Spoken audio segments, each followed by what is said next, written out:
Some expeditions vanish without a trace.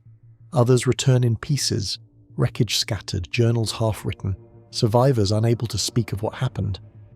Across oceans, mountains, and frozen frontiers, a strange pattern emerges. Groups of skilled, prepared individuals set out on clear missions and never come back. What they left behind wasn't just mystery, it was silence, confusion, and unanswered questions that continue to haunt those who search for them. In this documentary, we explore real journeys that began with purpose but ended in madness, disappearances, or death. There were no final messages, no clean explanations, only the eerie sense that something went wrong and no one ever figured out why. The vanishing of the Franklin expedition. In the summer of 1845, two ships, the HMS Erebus and HMS Terror, left England with over 100 men on board. Their mission was to chart the final untravelled portion of the Northwest Passage, a sea route through the Arctic that could connect the Atlantic and Pacific. Leading them was Sir John Franklin, a seasoned explorer with a reputation for endurance. The ships were outfitted with the best supplies the British Empire could offer. They had canned food, reinforced hulls, and steam engines. But once they sailed into the ice, no one ever saw them alive again. For over a year there was no word. At first this didn't cause alarm, long Arctic expeditions often went silent for months. But as more time passed, concern grew. Families began to write letters. By 1848, the British Admiralty had no choice but to organise search missions. What they uncovered was a trail of clues, scattered across thousands of miles of frozen wilderness, that hinted at something far darker than simply being stranded. A note was eventually found beneath a stone cairn on King William Island. It was dated April 25th, 1848. In it, the officers wrote that the ships had become trapped in ice in 1846, almost 2 years earlier, and that they had been abandoned. Franklin had died, so had more than 20 men. The rest were now attempting to walk south towards safety. But that was only part of the story. Not long after the first skeletal remains were uncovered, search parties stumbled upon abandoned campsites whose arrangement hinted at a slow, methodical attempt to cling to survival. In some cases, cooking pots were found still resting on stones blackened by fire, their contents long since frozen into unrecognisable lumps. The careful positioning of bedrolls and makeshift windbreaks suggested that, at least for a time, the men believed rescue was still possible, even as their supplies dwindled. Yet, mixed among these ordinary survival traces were unsettling anomalies. Personal letters torn into fragments, medical tools scattered far from where any treatment might have taken place, and even small piles of pebbles deliberately arranged, as if to mark something too important or too grim to be left unnoted. Environmental records from ice core samples taken in the region show that the winters of 1846 through 1848 were unusually harsh, with thicker pack ice and lower average temperatures than any year in decades. This would have locked the ships in with almost no chance of breaking free, crushing any realistic hope of continuing their mission. The men, already weakened, would have been forced into a grim calculation, whether to risk the unknown journey south or to endure another winter in a frozen prison that showed no mercy. Later searches found human remains along the route. Some were still dressed in bits of uniform. Others showed signs of blunt trauma. There were cut marks on bones, deep, deliberate ones like those made by knives. Some skulls had been opened. These details, taken together, suggested something chilling: cannibalism. The survivors may have eaten their dead to stay alive, or worse, they may have killed to survive. Among the dead was Harry Goodser, the expedition's assistant surgeon and naturalist, whose well-preserved skeleton provided early evidence of severe nutritional and toxic stress. Medical tools and journals recovered near the remains hinted that the crew had tried to document their decline even as they began to fall apart. But not everything fit. The canned food they brought had been sealed with lead, and modern analysis suggests many of the crew may have suffered from lead poisoning. It would have affected their minds, caused confusion, hallucinations, madness. Combine that with scurvy and extreme cold, and it's easy to imagine discipline breaking down. Men arguing, trust dissolving, order collapsing. Inuit accounts added even more unsettling layers. Some locals described white men pulling sledges across the ice, moving slowly, their faces hollow. others spoke of ships trapped far from where they should have been.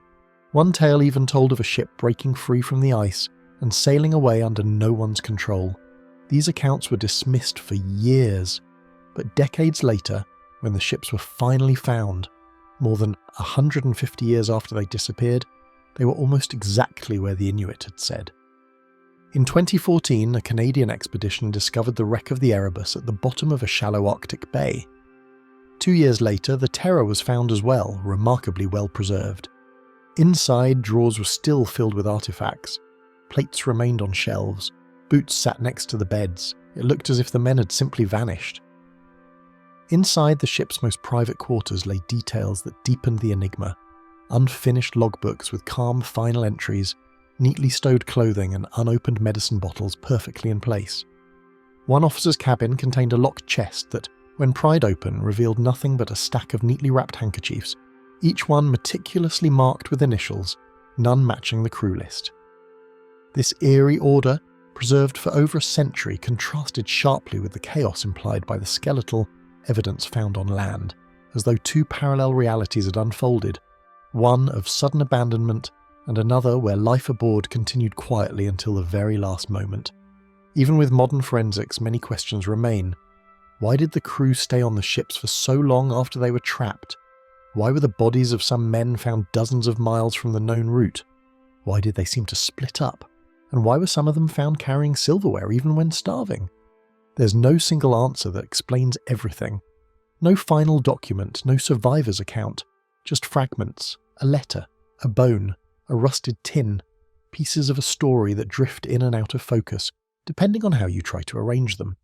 The Franklin expedition was meant to be a triumph of empire, a symbol of British might and discovery. Instead, it became a frozen riddle. The men went into the ice with pride and purpose. They vanished with no witnesses, and even now, long after their bodies were claimed by snow and silence, their fate remains one of the strangest cold case mysteries in exploration history. The mystery of the USS Cyclops. March 4th, 1918, was a calm day in Barbados when the USS Cyclops pulled anchor and set course for Baltimore. The ship had already travelled thousands of miles from Brazil, carrying over 10,000 tons of manganese ore used to harden steel for the war effort. On board were 306 people, sailors, marines, and civilians, making it one of the largest American naval vessels to vanish without a trace.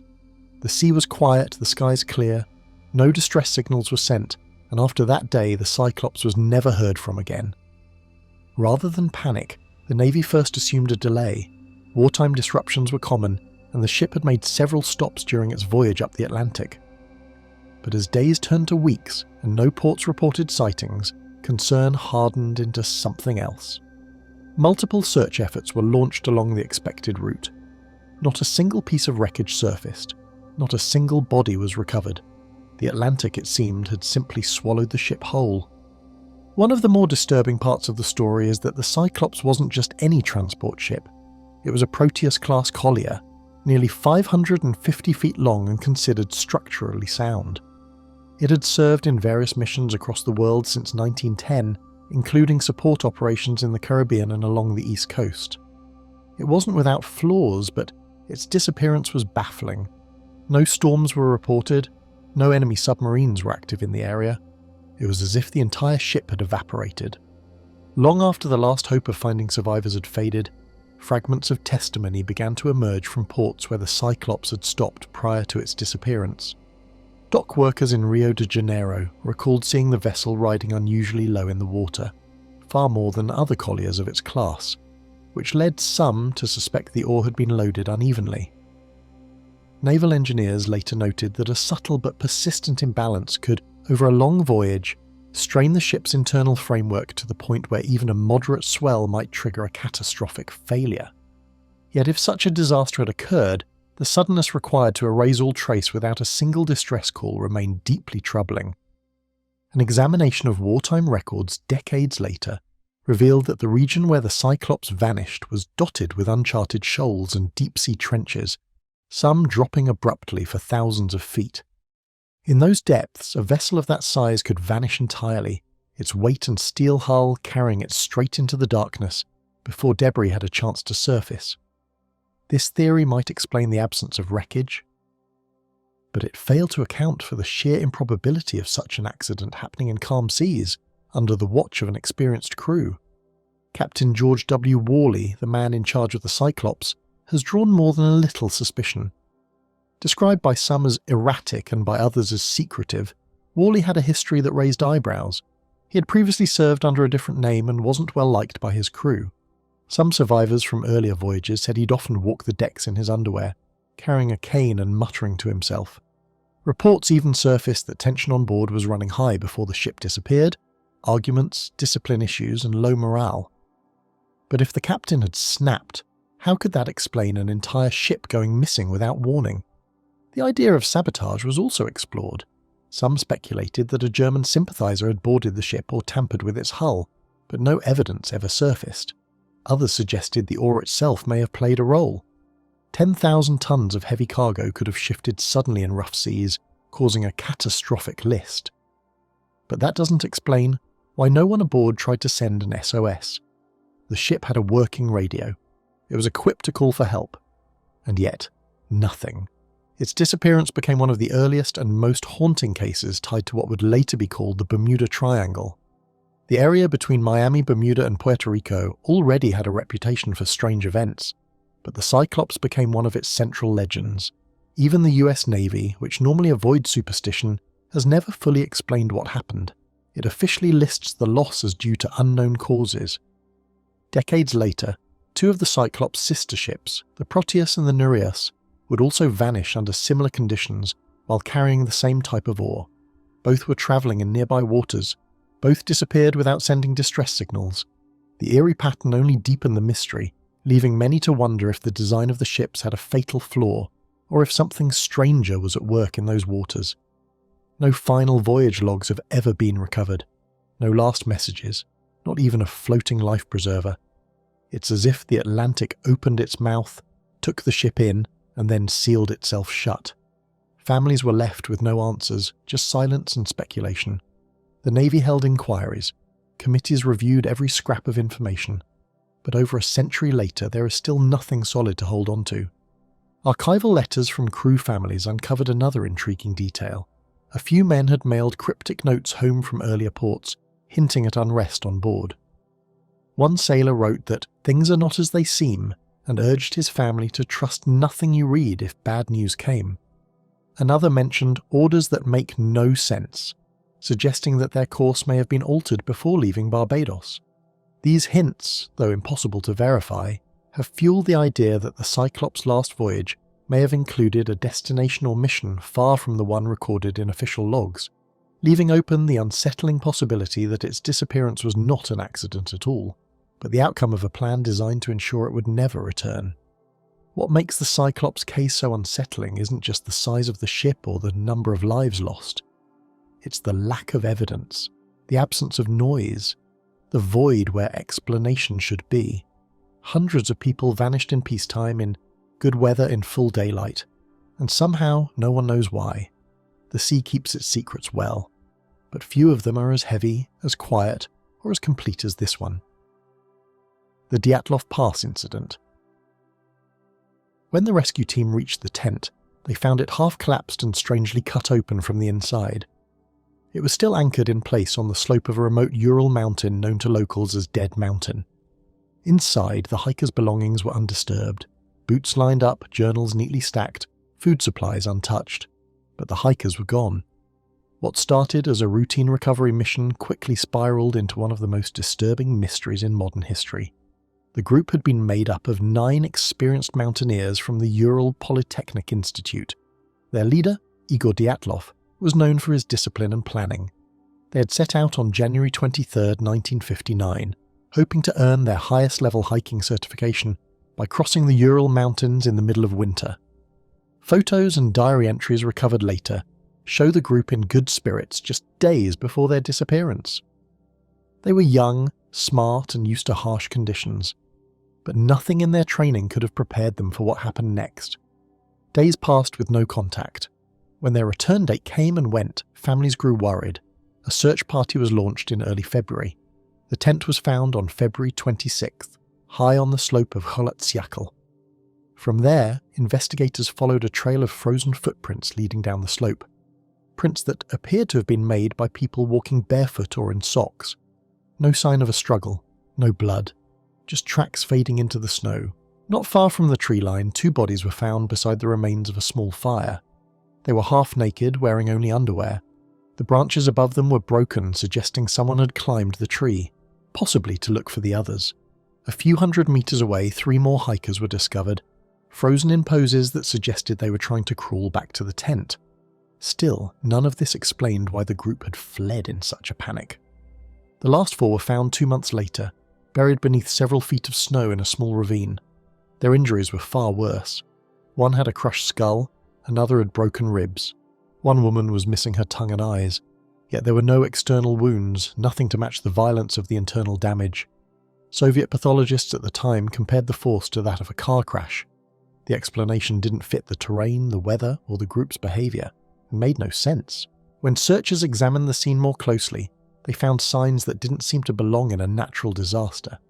Some of the hikers' clothing had been cut into strips, apparently used as makeshift bandages or to share warmth, but others wore garments belonging to different group members, as though clothes had been redistributed in the dark without time to think. Melted snow near the ravine bodies indicated a temporary heat source, but no remnants of firewood or fuel were found, raising the question of what they had burned, or if the heat came from something else entirely. The snow around them showed faint, unusual depressions, almost circular, which investigators at the time dismissed as damage from thawing ice. Later analysts argued they were too regular to be random. Adding to the mystery, official autopsy notes describe a bronze-like discoloration on some faces and hands, accompanied by oddly brittle hair. These conditions, rarely caused by exposure alone, fueled speculation about chemical agents or high-intensity heat. The lack of external bruising paired with catastrophic internal damage only deepened the confusion.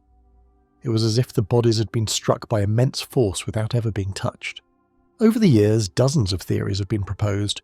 An avalanche seemed likely at first, but the slope wasn't steep enough, and no signs of one were ever found. Others suggested military testing. The area was remote and sometimes used for secret operations. Some even believed the hikers stumbled into a classified experiment and were silenced, but no evidence has ever surfaced to support it. The official Soviet report closed with the vague statement, "A compelling natural force caused their deaths." One detail that continues to haunt researchers is the sheer coordination of the group's behaviour. These weren't amateurs. For them to leave the warmth of the tent in freezing temperatures, without proper clothing or shoes, points to sudden overwhelming fear. Something must have scared them enough to abandon all logic.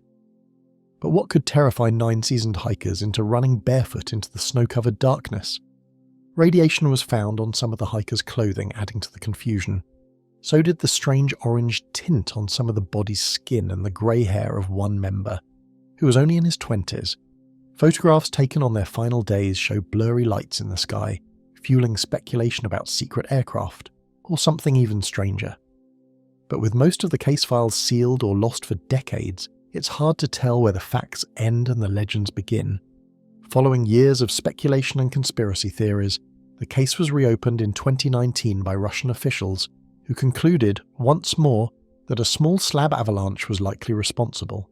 But even with new simulations and expert opinions, the new findings failed to convince many. The tent had not been buried. The injuries still didn't match. The fear still couldn't be explained. In the decades following the tragedy, residents from nearby Mansi villages spoke of strange sounds in the mountains during the winter of 1959. Low, droning hums that seemed to come from nowhere and carry through the air for miles. One elderly hunter recalled seeing a faint glow moving slowly along the ridge on the very night the hikers were believed to have died, describing it as a lantern in the clouds that had no flame. Military archives from that period remain incomplete, but declassified fragments show that an unusual number of overflights occurred in the area that month, none of which were officially acknowledged in weather or navigational records.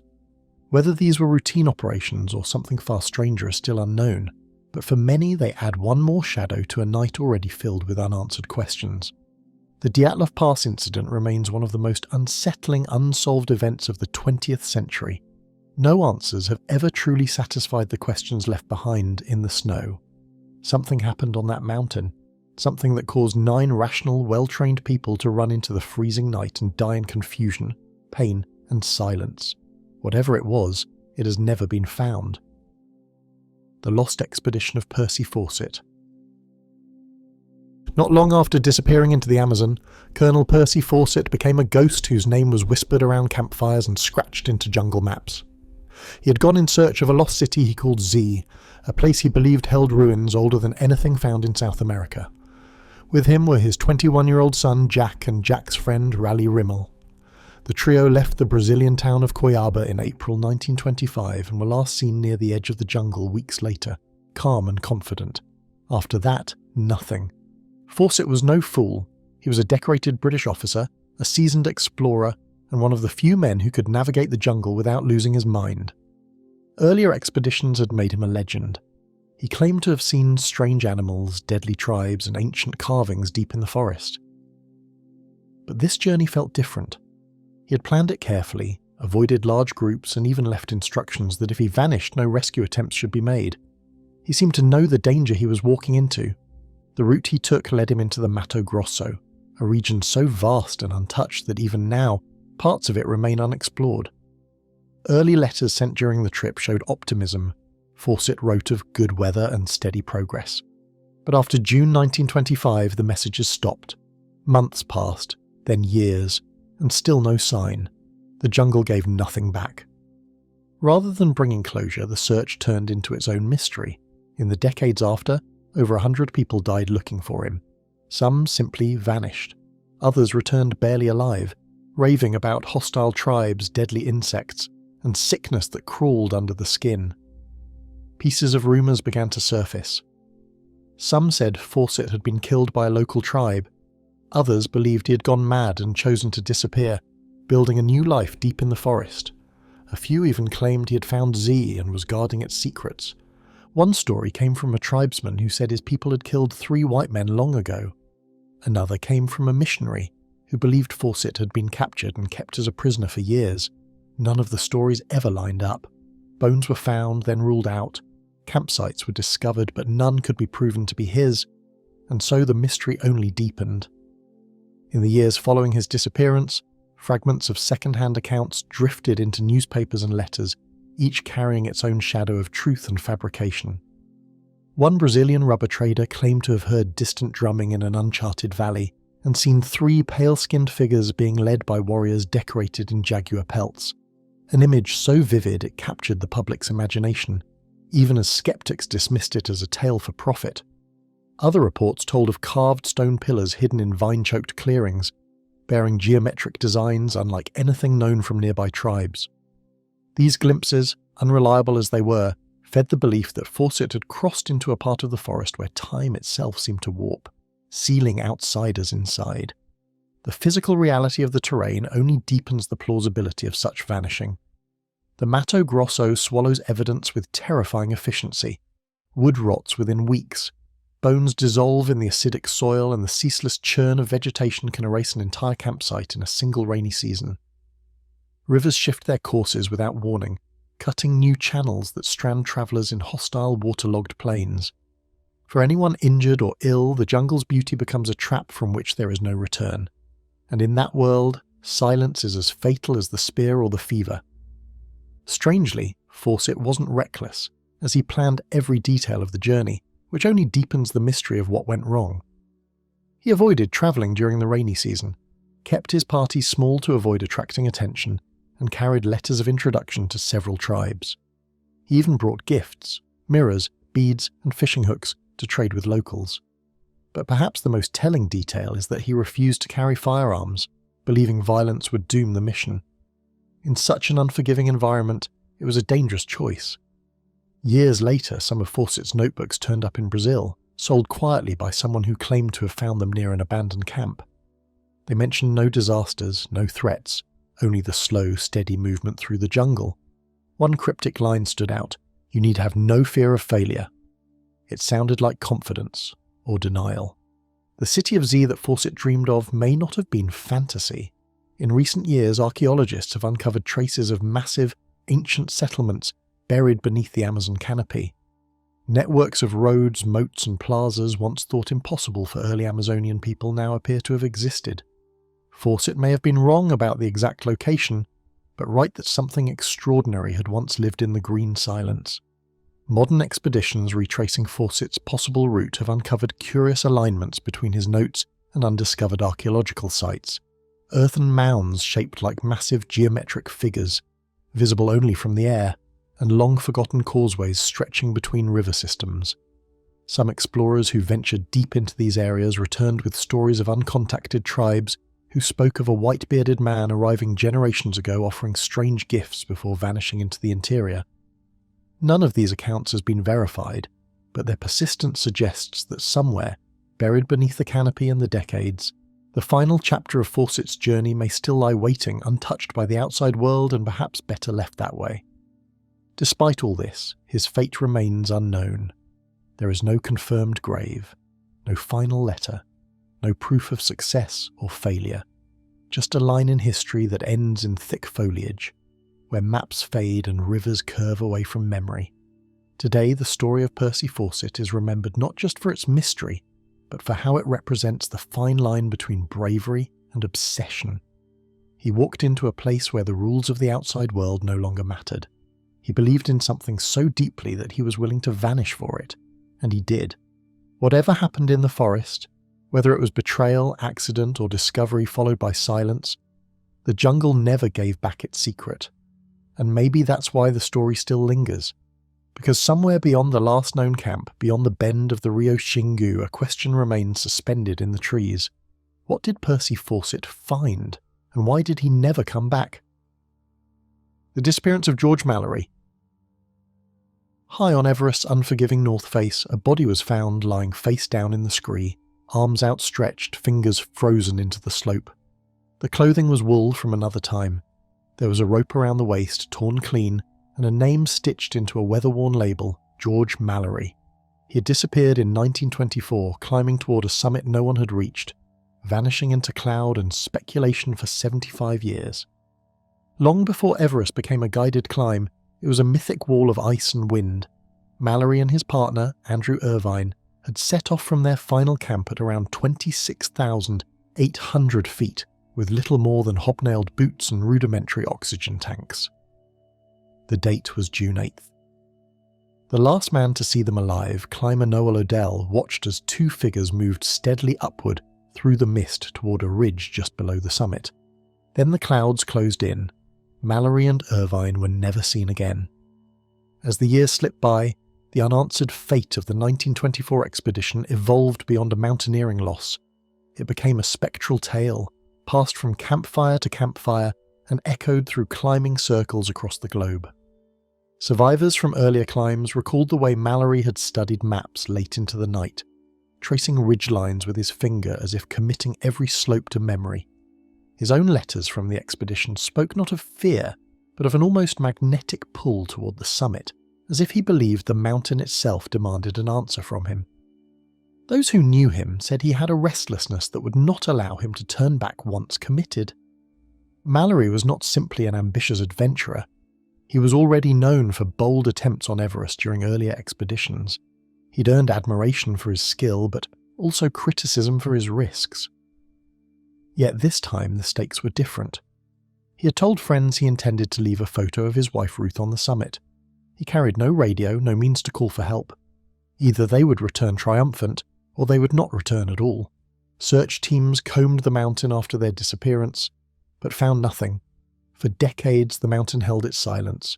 Stories circulated, with each new expedition hoping to find a clue, an ice axe, a camera, a final message buried in snow. None ever surfaced. The question grew colder, but it never died. Did Mallory and Irvine reach the summit nearly 3 decades before it was officially conquered? Over the decades, mountaineers pieced together a mosaic of small, tantalizing clues from scattered expeditions. Several climbers in the 1930s reported spotting what they believed to be an old body far above the modern routes, partially buried under snow, but shifting storms always erased the trail before it could be reached. Some Sherpa guides passed down stories of finding fragments of clothing in locations well above the known camps, their texture and weave unlike anything used in later years. A handful of oxygen cylinders, matching the 1924 model, were also discovered on the north face, placed in positions that suggest Mallory and Irvine were moving efficiently and high when they were last alive. If true, these findings imply that the pair had penetrated further toward the summit than most historians once believed. The physical conditions that day were brutal, even by Everest standards. Winds on the upper ridge can reach speeds capable of hurling a man from his footing, and snow can hide crevasses so thin they appear solid until stepped on. Without the advantage of modern crampons or downsuits, Mallory and Irvine faced a mountain that could turn lethal in minutes. Any mistake, any misjudged step could have set off the chain of events that ended with Mallory's frozen body lying where it was finally found. The breakthrough came in 1999. An American-led team stumbled upon a body at 26,700 feet, far below the summit, but higher than most believed they would have fallen. The skin had been scorched white by decades of sun and wind. The back of the head was torn, the tibia shattered, and the arms were drawn upward unnaturally. It was Mallory. His goggles were in his pocket. His fingers were still clutching the slope. Items found with the body suggested careful planning: an altimeter, a pocket knife, and a letter from his wife. But one thing was missing. He had always said he would leave her photo on the summit. It wasn't with the body. No one could say whether it had been lost or left behind deliberately far above. One small envelope containing notes and receipts was also recovered, still legible despite decades of exposure. On one scrap was a reminder of oxygen adjustments, evidence that they were actively monitoring their flow rate during the climb. The small Kodak camera they carried has never been found. If it still lies buried with Irvine, it might hold images from the summit ridge, even the summit itself.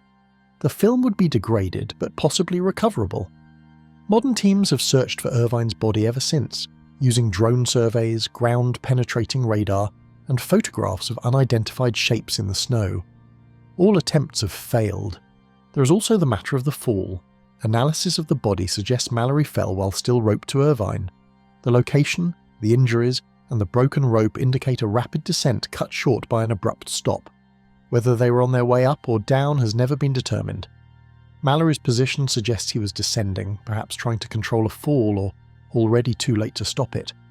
No journal pages survived, no summit flag, no discarded gear above their last known location. If they reached the top, they left no mark that anyone has found. If they turned back, they did so close enough for the summit to be within sight. What remains is an open timeline, one that ends somewhere between the clouds and the rock, frozen mid-stride. Up there, the mountain offers nothing in return. No markings, no scattered gear, no final photograph caught in the wind. Just the mountain unchanged, and the echo of a final attempt that ended in silence. Mallory's story doesn't conclude with a discovery, but with a body found decades too late to answer the only question that mattered. The summit logbook inside the first confirmed 1953 summit was blank. No earlier message tucked inside, no signature left behind. The mad tragedy of the Karluk. The Karluk was never meant for the ice. Originally built as a fishing vessel, it had been retrofitted for exploration, barely. In 1913, when it was chosen as the flagship for the Canadian Arctic expedition, it was already aging, its wooden hull no match for the crushing pressure of pack ice. But promises had been made, scientific glory was within reach, and so the ship set sail from Nome, Alaska, under the leadership of Vilhjalmur Stephenson, a man whose vision outpaced his caution. As summer turned to autumn, the sea began to freeze earlier than expected. The Karluk became trapped in the ice of the Beaufort Sea, drifting westward away from its intended course. Stephenson, claiming he was going inland to hunt, left the ship with a small party and never returned. Whether he intended to abandon the crew or believed he'd rejoin them later has never been clear. What is certain is that the Karluk was left to drift deeper into the Arctic, helpless in the grip of the frozen ocean. For the 25 men, scientists, sailors, and Inuit guides left aboard, the isolation settled in fast, supplies were limited, the cold intensified, and slowly the ship groaned under the shifting weight of the ice. Few could have imagined how quickly time would lose all meaning in the drifting prison of the Beaufort Sea, where days bled into one another beneath a pale, unchanging sky. and the sound of the wind seemed to gnaw at the edges of sanity. The men began to keep strange habits, some pacing the deck for hours as if movement alone could hold off the cold, others retreating into silence so complete it unnerved their shipmates. Once eager to catalogue and draw the frozen horizon, the scientists now worked with notebooks stiffened by ice and pencils that shattered in their grasp. Each creak of the wooden hull was no longer just a sound of strain, it became a warning, a reminder that the ice was patient and unyielding, and that it intended to claim what it had trapped. As days passed, cracks echoed through the hull. On January 10th, 1914, the pressure became too much. The ice crushed the Karluk, splintering it in hours. With no ship, no shelter, and no help coming, the survivors gathered their remaining gear and set up camp on the ice itself. They were now stranded more than 80 miles from Wrangel Island, the closest land. Their only hope was to haul lifeboats and supplies across the ice. Pulling everything by hand, temperatures dropped below -40 degrees. Blizzards erased the horizon, and with every mile they lost more. Hunger crept in, frostbite took fingers. One man wandered off into the snow and was never seen again. Another succumbed to illness, muttering deliriously until he went still. The ice cracked beneath their feet at night, forcing them to move constantly to stay ahead of leads opening in the floes. Eventually, after weeks of crawling over shifting ice, they reached the edge of Wrangel Island, but safety didn't follow. What awaited them was another barren, frozen world. They had no way of knowing how long they'd be stuck there.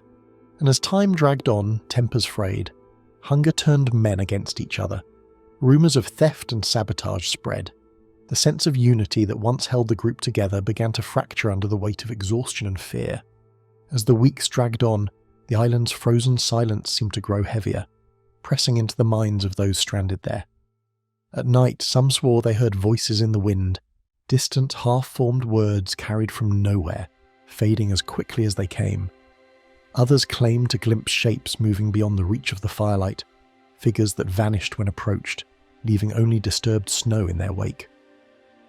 Whether it was the hunger, the isolation, or the endless howl of the Arctic air, a shared unease began to settle over the camp, as though they were not entirely alone on that barren rock. Superstitions, once laughed off, took on a sharper edge. Men began keeping talismans in their pockets, bits of bone or carved wood given by the Inuit guides, said to guard against spirits that wandered the ice. And while no one could agree on what they truly feared, each man knew that the Arctic had a way of claiming not just the body but the mind. One man, Seaman Charles Barker, was accused of hoarding food. Another reportedly tried to trade false promises of help for extra rations. Fights broke out. A sense of quiet madness took hold. The Inuit guides, accustomed to the harshness of Arctic life, built makeshift shelters and tried to keep the group alive.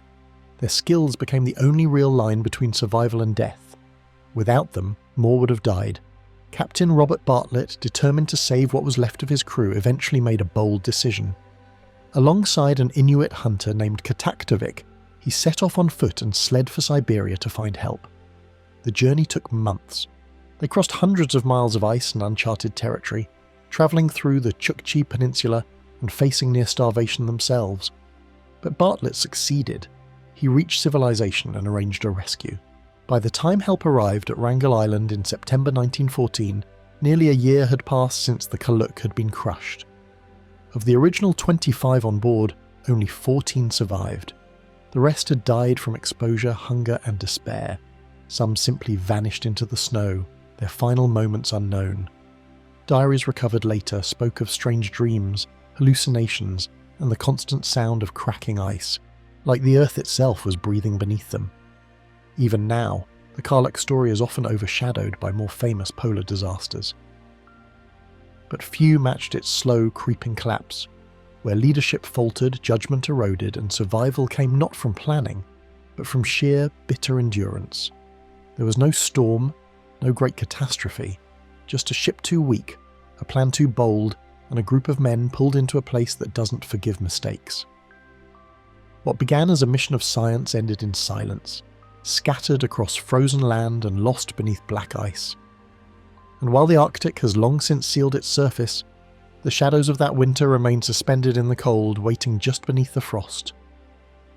The mystery of Ludwig Leichhardt. His disappearance was all the more baffling considering he'd already covered thousands of miles across the continent. A Prussian-born explorer with a background in science, he arrived in Australia in 1842 with almost no money, no reputation, and no connections. But within just a few years, he had become one of the most talked-about figures in colonial exploration. His success in leading a 3,000-mile journey from Moreton Bay to Port Essington astonished both scientists and settlers.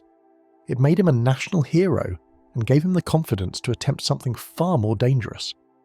With careful planning and high hopes, Leichhardt set off from Queensland's Darling Downs in March 1848, accompanied by 7 men, dozens of animals, and months' worth of provisions. His goal was ambitious: to cross the vast, unmapped interior of Australia from east to west, travelling to the Swan River settlement in what is now Perth. No one had ever done it. In fact, most believed it couldn't be done. The land between was barely understood, marked by long droughts, extreme heat, and almost no known sources of water. In those days, crossing such an interior was less a matter of endurance and more a wager against the unknown, where maps showed little more than pale blankness, and the margins carried ominous notes from earlier explorers. Waterless country, impassable range, or sometimes only a question mark. The few who had ventured even part way into this uncharted heart spoke of salt-crusted plains, where the ground shimmered as if it were aflame, and of dust storms that could strip the moisture from a man's lips before he had time to swallow. Yet Leichhardt's determination seemed immune to such warnings. His letters before departure hinted at a belief, perhaps even a need, to prove that the continent could be crossed if one combined science with discipline, and that a rational mind could tame even a land as vast and brutal as Australia's interior. Nothing was heard from the group again. Unlike some expeditions that leave a trail of clues, the disappearance of Leichhardt's party was nearly total. No letters reached the coast, no messengers were sent back. The months passed, and then the years, with no word. The silence grew heavy. Newspapers speculated, governments organised search parties, and reward money was offered. Still, not a single member of the expedition returned. Eventually, all official efforts to locate the party were abandoned. But the legend of Leichhardt only grew. His journals from earlier journeys had revealed a man of determination, intelligence, and calm under pressure. He wasn't reckless, he wasn't unprepared, which made the sudden and complete disappearance even harder to accept. Some believed they had perished in the desert, swallowed by thirst and distance. Others thought the group had been attacked, ambushed by hostile tribes, or even betrayed from within. A few believed Leichhardt might have survived for a time, living in isolation somewhere deep in the outback, unable or unwilling to return.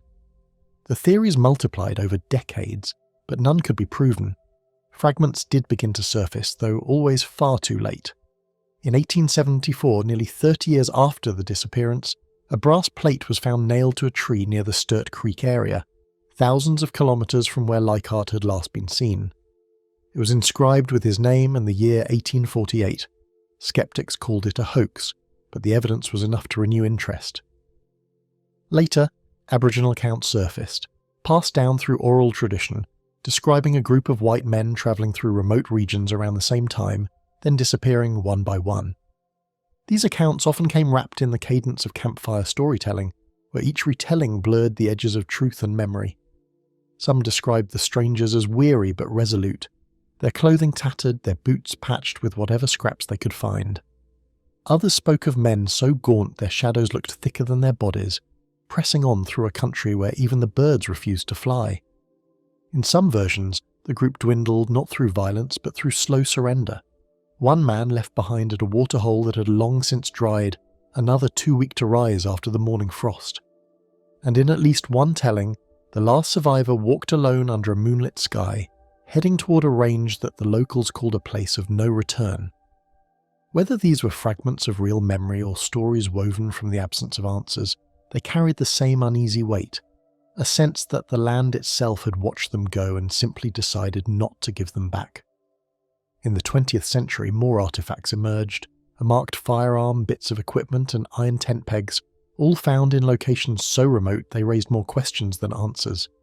These objects suggested the expedition had made it far deeper into the interior than anyone had expected. But without human remains or written records, the final fate of Leichhardt and his men remained beyond reach. No one ever uncovered the full route they took, and no map was ever recovered from the journey. His field notebooks, which would have documented every creek, tree line and mountain range, were never found. The land, it seems, had swallowed them whole. There is a stillness in the Australian outback that offers no explanations, just dry wind, shifting sand, and stories that travel farther than the people who made them. What sets this mystery apart is not only the total disappearance, but the fact that so many people searched for so long and found so little. Leichhardt's reputation as a cautious, well-prepared explorer makes the absence of evidence feel unnatural. He left behind no chaos, no wreckage, no graves, only the outline of a plan and the faint trace of a dream that vanished into the interior. To this day, his name is carved into trees, sketched onto maps, and etched into stone markers across the Australian frontier. But the man himself was never seen again. Whatever route he took, and whatever end he met, it happened out of view, beyond the last landmark in a part of the continent that never gave him back. The desert does not often answer, and in the case of Ludwig Leichhardt, it has remained silent for more than 175 years. The disappearance of the Nungesser Collie flight. Early in the morning on May 8, 1927, two men climbed into a white biplane named L'Oiseau Blanc, the White Bird, and pointed its nose toward the sky above Paris. Charles Nungesser and François Collie had one goal: to cross the Atlantic Ocean non-stop and land in New York. If they succeeded, they would beat Charles Lindbergh to the title of first non-stop transatlantic flight from Europe to America. The plane was light, stripped of everything except what was needed to survive the long flight. There was no radio, no parachutes, only fuel, determination, and the sky ahead. The aircraft lifted off from Le Bourget field and disappeared into the west. Witnesses along the French coast spotted the plane flying low but steadily. It passed over the English Channel, across southern England, then turned out toward the vast stretch of the Atlantic. For a while, reports trickled in. A fishing boat saw a white aircraft far out to sea. A ship's crew claimed they heard the drone of an engine cutting through the clouds. Then the silence began.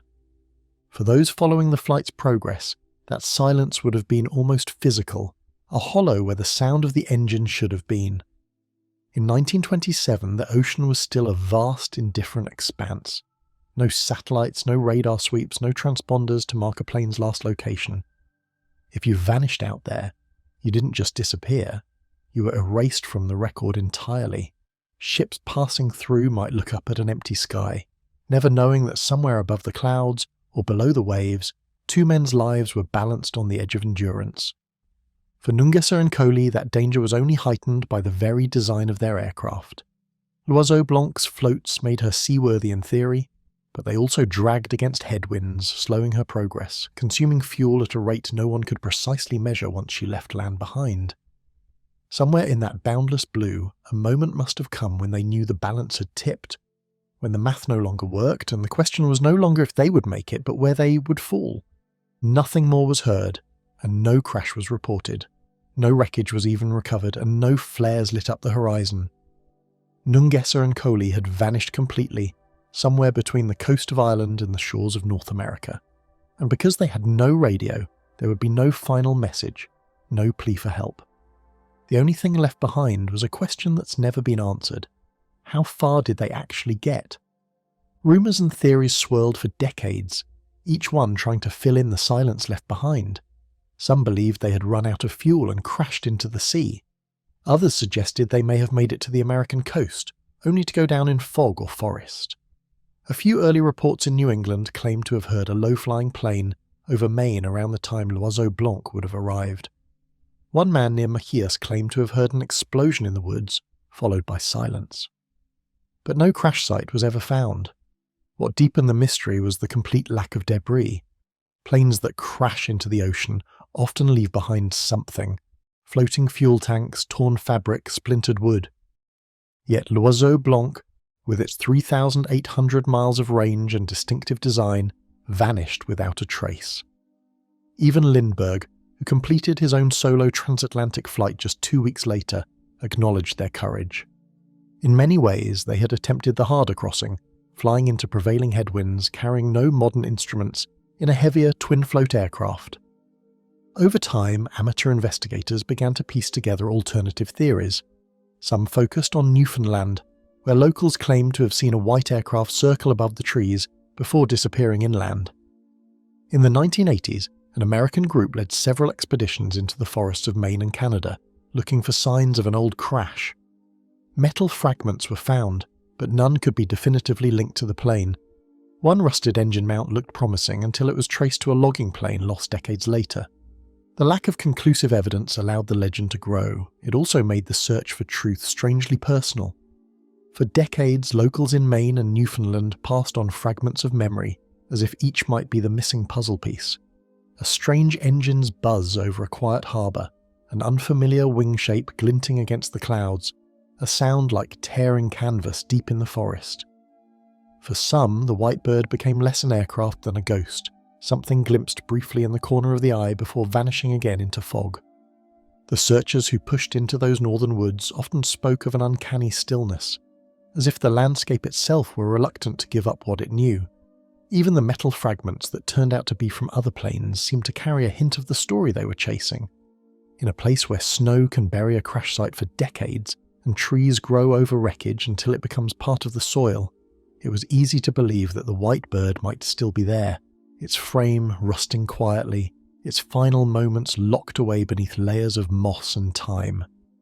Nungesser was a national hero in France, one of the top fighter aces of World War I, known for flying a black decorated aircraft with skulls and lightning bolts. Colley had once lost an eye in a crash and returned to flying within months. Together they represented a bold, romantic era of aviation when risk was the cost of progress and maps were still filled with blanks. Their flight, though brief, was meticulously planned. They had calculated fuel consumption by the hour. Their chosen path was a great circle route, aimed directly across the Atlantic into the northeastern United States. Had they deviated even slightly, they could have ended up over unbroken forest, or gone down in rough seas without ever being spotted. It's possible they were just minutes from success. Every few years someone announces a new search, a sonar reading, a story passed down through the family, a potential eyewitness revisits a memory from childhood. Yet the trail always fades. The white bird remains one of the most elusive missing aircraft in history, an early leap into the sky that never landed. What became of Nungesser and Colley is unknown. But for nearly a century their empty flight path has remained suspended between continents, a line across the sea that ends in silence. Somewhere, beneath waves or buried beneath pine and snow, the answer may still be waiting, but the Atlantic keeps its secrets well. The unfinished climb of Thomas Olivares. The name Thomas Olivares wasn't known far beyond Chile until he disappeared. He wasn't a professional mountaineer or a sponsored athlete, just a quiet climber with a love for the Andes and a history of solo ascents that few people ever heard about. In January 1993, he set out alone to summit Cerro El Plomo, a 17,800-foot peak looming above Santiago. It wasn't his first time on the mountain. He had climbed it before, but this time he planned a new route, a more difficult line over less charted ridges. He never came back. Everything pointed to a quiet night, no sign of the chaos that was coming. The weather had been unusually clear for several days, with only mild winds reported near the summit. Friends said he was in good shape. His gear was solid, his pack carefully organised. A few shepherds saw him early on the second day, high on the glacier, making steady progress. Then, as the light faded and the temperature dropped, the mountain swallowed him. Far from the city lights, the upper ridges of El Plomo are a realm where sound vanishes, and even the wind seems cautious. And in that unnatural stillness, any misstep can feel amplified into eternity. Climbers who have traversed those isolated shelves of ice describe a strange sense of being watched, not by people, but by the mountain itself, as if the stone and snow are quietly taking inventory of who enters and who leaves. It is here, in this unmarked zone of solitude, that Olivares was last seen, and beyond this point no trace of him has ever been verified. Days passed before anyone realised something was wrong. Olivares had told only a few people about the route. He wasn't expected back on a fixed date, so no alarm was raised right away. When search teams were finally organised, they found his base camp untouched, the tent still pitched, food and supplies waiting. But there were no signs of struggle, no scattered gear, and no footprints leading out. Whatever had happened to him had occurred high above. Helicopters were sent in, climbers traced possible routes. The snow had frozen solid in the night since his disappearance, making it impossible to tell where he might have fallen. There were cliffs, hidden crevasses, sheer ice slopes where a slip could send someone hundreds of feet down without leaving a mark. But every lead ended the same way, in nothing. From above, the route he was believed to have taken looks deceptively simple, yet the glacier hides more hazards than the casual eye can see. Beneath the glittering crust lie pockets of air big enough to swallow a man whole, their entrances concealed under a thin shell of snow that gives way without warning. Veterans of the Andes speak of these voids in hushed tones, recalling how the light within them turns an unnatural blue, the last thing a trapped climber might ever see before the cold overtakes him. If Olivares had slipped into one of these hidden chambers, the glacier would have sealed the opening within hours, erasing the only witness. Rescue teams searched the upper glacier and ridgelines for nearly 2 weeks. Not a single item belonging to Olivares was found. No rope, no broken crampons, no clothing. His name was added to the long list of climbers lost in the Andes, but something about the silence surrounding his case lingered. There had been no storm, no avalanche, no obvious cause, only a man with experience, equipment and purpose who seemed to vanish into the clear air. What followed were rumours, small, strange details passed between locals and mountaineers. One said that weeks later a climber saw something shine in a rock chute near the summit, but it was too dangerous to reach. Another spoke of an empty boot spotted wedged into ice far below the glacier's edge. Nothing was ever confirmed. The mountain kept everything. Quiet efforts persisted in the following years, with people continuing to look, unofficially, and often at great personal risk. Climbers on El Plomo would sometimes veer off course just to scan ridges or scout crevasses where they might have fallen. One man carried a laminated photo of Olivares in his pack, hoping someone might recognize his face or remember a detail that had been missed. But there were no breakthroughs, only more questions scattered like snow across an impossible slope. Some theories tried to make sense of his choice. They suggested that Olivares had been chasing something, perhaps a personal record or even the faint outlines of Incan ruins rumoured to exist on the higher ridges. After all, El Plomo is known for its preserved child mummy found near the summit, evidence of ancient ritual climbs. But no diary entries or final letters were ever recovered. If he was chasing a mystery, it died with him. Legends tied to El Plomo's summit add a darker layer to his disappearance, for the mountain has long been a place where ancient paths cross the modern world in uneasy silence. Local lore whispers of Camino de los Espíritus, spirit roads, hidden routes used in centuries past by Inca messengers and ritual processions. Some of these paths are said to veer into places no living person should walk, where strange echoes travel against the wind and where the air tastes faintly of metal. Whether Olivares sought these routes intentionally or stumbled upon them by accident remains unknown, but the possibility lingers in conversations among those who climb there still. A single slip could have been enough. The terrain made the threat of a sudden fall all too real. One hidden weakness in the ice, one misstep, and that was it. A slip on black rock warmed just enough by the sun to melt beneath his boots. Accidents like that can happen in seconds, but even in those cases some sign is usually left behind. A glove, a torn strap, a trail broken halfway through. In Olivares' case, nothing.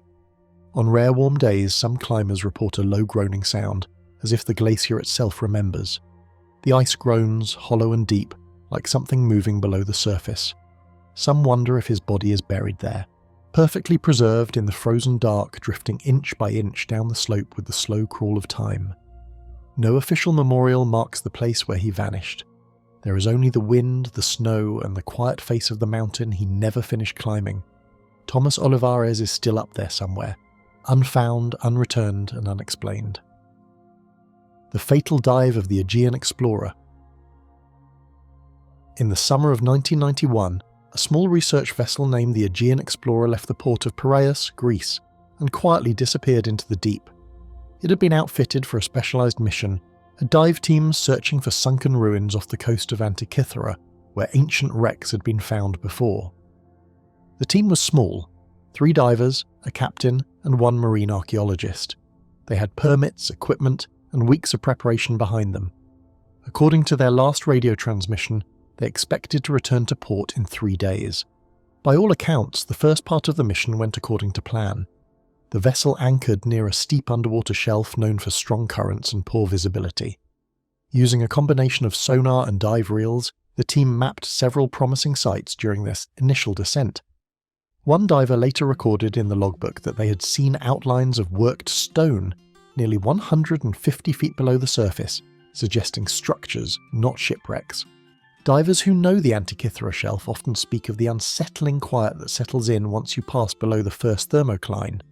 It is not the ordinary hush of being underwater, but a heavier, almost oppressive stillness, as though the sea is holding its breath. In that dim half-light, shapes become fluid, distances deceptive. Outlines can seem to shift when glanced at from the corner of the eye, stone edges melting into shadow before reforming again. It was here, in this muted landscape of sand and ruin, that the crew of the Aegean Explorer believed they had found something that did not belong to any charted history. The entry was dated July 14th. It was the last thing anyone ever wrote. The following day, radio contact with the Aegean Explorer stopped. No distress signal was sent. No weather systems had passed through the area. When port authorities failed to reach them after 24 hours, a search was launched. Aircraft were sent over the island chain. Boats combed the waters between Antikythera and Crete. Nothing surfaced. The ship had vanished entirely, with no oil slick, no debris, no life raft. What puzzled investigators from the beginning was the calmness of the sea. That stretch of the Mediterranean had been quiet, with barely a ripple strong enough to move a buoy. Satellite images showed no sudden storms, local fishermen reported nothing unusual, and yet an entire vessel with experienced divers and a support crew had disappeared in broad daylight. When the search shifted underwater, divers found it difficult to pinpoint the area the team had been exploring. Records on shore were vague. The ship's manifest had been logged correctly, but the dive coordinates listed in the project file led nowhere. For weeks, Greek Navy divers combed the seabed. Only one piece of equipment was ever recovered, a weighted guideline, snapped at one end, discovered tangled in coral about 200 feet below. The rope was dated to the type used by the Aegean Explorer, but even that couldn't be confirmed beyond doubt. Navy divers also noted that their depth gauges briefly malfunctioned in that same sector, giving inconsistent readings despite calm conditions. One recovery log mentioned a faint rhythmic vibration in the water, strong enough to rattle metal clips on the dive gear before abruptly stopping. The coral itself told its own story, ancient, slow-growing and undisturbed for decades. To find a freshly frayed rope embedded in it suggested not just the violence of a break, but the precision of a moment when everything went wrong at once. Experienced divers speculated that such a snap could only come from a sudden pull, as though the guideline had been dragged sharply downward, deeper than the rope had been designed to reach. Theories ranged from a collapsing section of seabed to something more deliberate, a force moving with intention beneath the diver's feet. Yet no gouges, no dislodged silt clouds, no signs of collapse were ever documented in the follow-up dives. Rumours began to circulate, as they often do when nothing makes sense. Some claimed the team had discovered a secret chamber beneath the seabed, connected to the same ancient wreck that produced the Antikythera mechanism decades earlier. Others believed they had stumbled onto a military dumping ground and had been silenced. The strangest theory came from a local diver who said he'd seen lights underwater the night the team vanished, pulsing faintly from the deep as if something had opened and closed far below the surface. Adding to the confusion, one anonymous fax arrived at the Maritime Archaeology Department in Athens 6 days after the disappearance. It contained a rough sketch of what looked like submerged columns, marked with the initials AE in the corner. The sender was never identified. No handwriting matched the crew. The phone number on the cover sheet led to a disconnected line in Thessaloniki. All these years later, not a single piece of wreckage has been found. The ship's emergency beacon never activated. Family members of the crew have pushed for a deeper investigation, including new sonar mapping of the surrounding seafloor. But so far, nothing conclusive has emerged. It's as though the ocean quietly erased them, pulling ship, equipment, and memory into a trench that wasn't on any official chart. Unlike many lost vessels, the Aegean Explorer wasn't operating in stormy seas or high-risk waters. It was a routine dive, one of dozens carried out in the area over the years. But something about that descent, something beneath the silt and current, refused to let go. Nothing has been built to remember them. The spot where they launched is just another stretch of wood and salt, just a faded photo of the crew pinned to a bulletin board in a local dive shop, yellowing under glass. And each year, as summer returns, a few still remember the quiet research vessel that went out for ruins and returned as a legend. Whatever the Aegean explorer found on the seafloor, it took the answer with it, and the Aegean, ancient and silent, has never offered it back. The madness of the Greely expedition. When Lieutenant Adolphus Greely set sail in 1881, he carried with him the hopes of American science and Arctic ambition. His expedition, made up of 25 men, was tasked with establishing a meteorological outpost at Lady Franklin Bay, high in the frozen reaches of northern Canada. Their mission was part of the first International Polar Year, a global effort to collect data in some of Earth's harshest environments. Greely's team was well equipped, disciplined, and determined. What followed was not a scientific triumph, but one of the bleakest tales in polar history. Their base was constructed near the edge of the Arctic Ocean, where temperatures regularly plunged below -40 degrees. The first year passed without incident. Observations were recorded, supplies lasted, morale held. But the Arctic is not kind for long. Resupply ships, promised each summer, never reached them. One was turned back by ice. Another sank before getting close. As months passed with no contact, the optimism that had once filled their logbooks began to thin out like the light in the sky. As the second winter set in, supplies had already dwindled to dangerously low levels. Greely decided to abandon the station in 1883, moving his men south in search of help. They travelled by sled and boat down the frozen coast, eventually reaching Cape Sabine.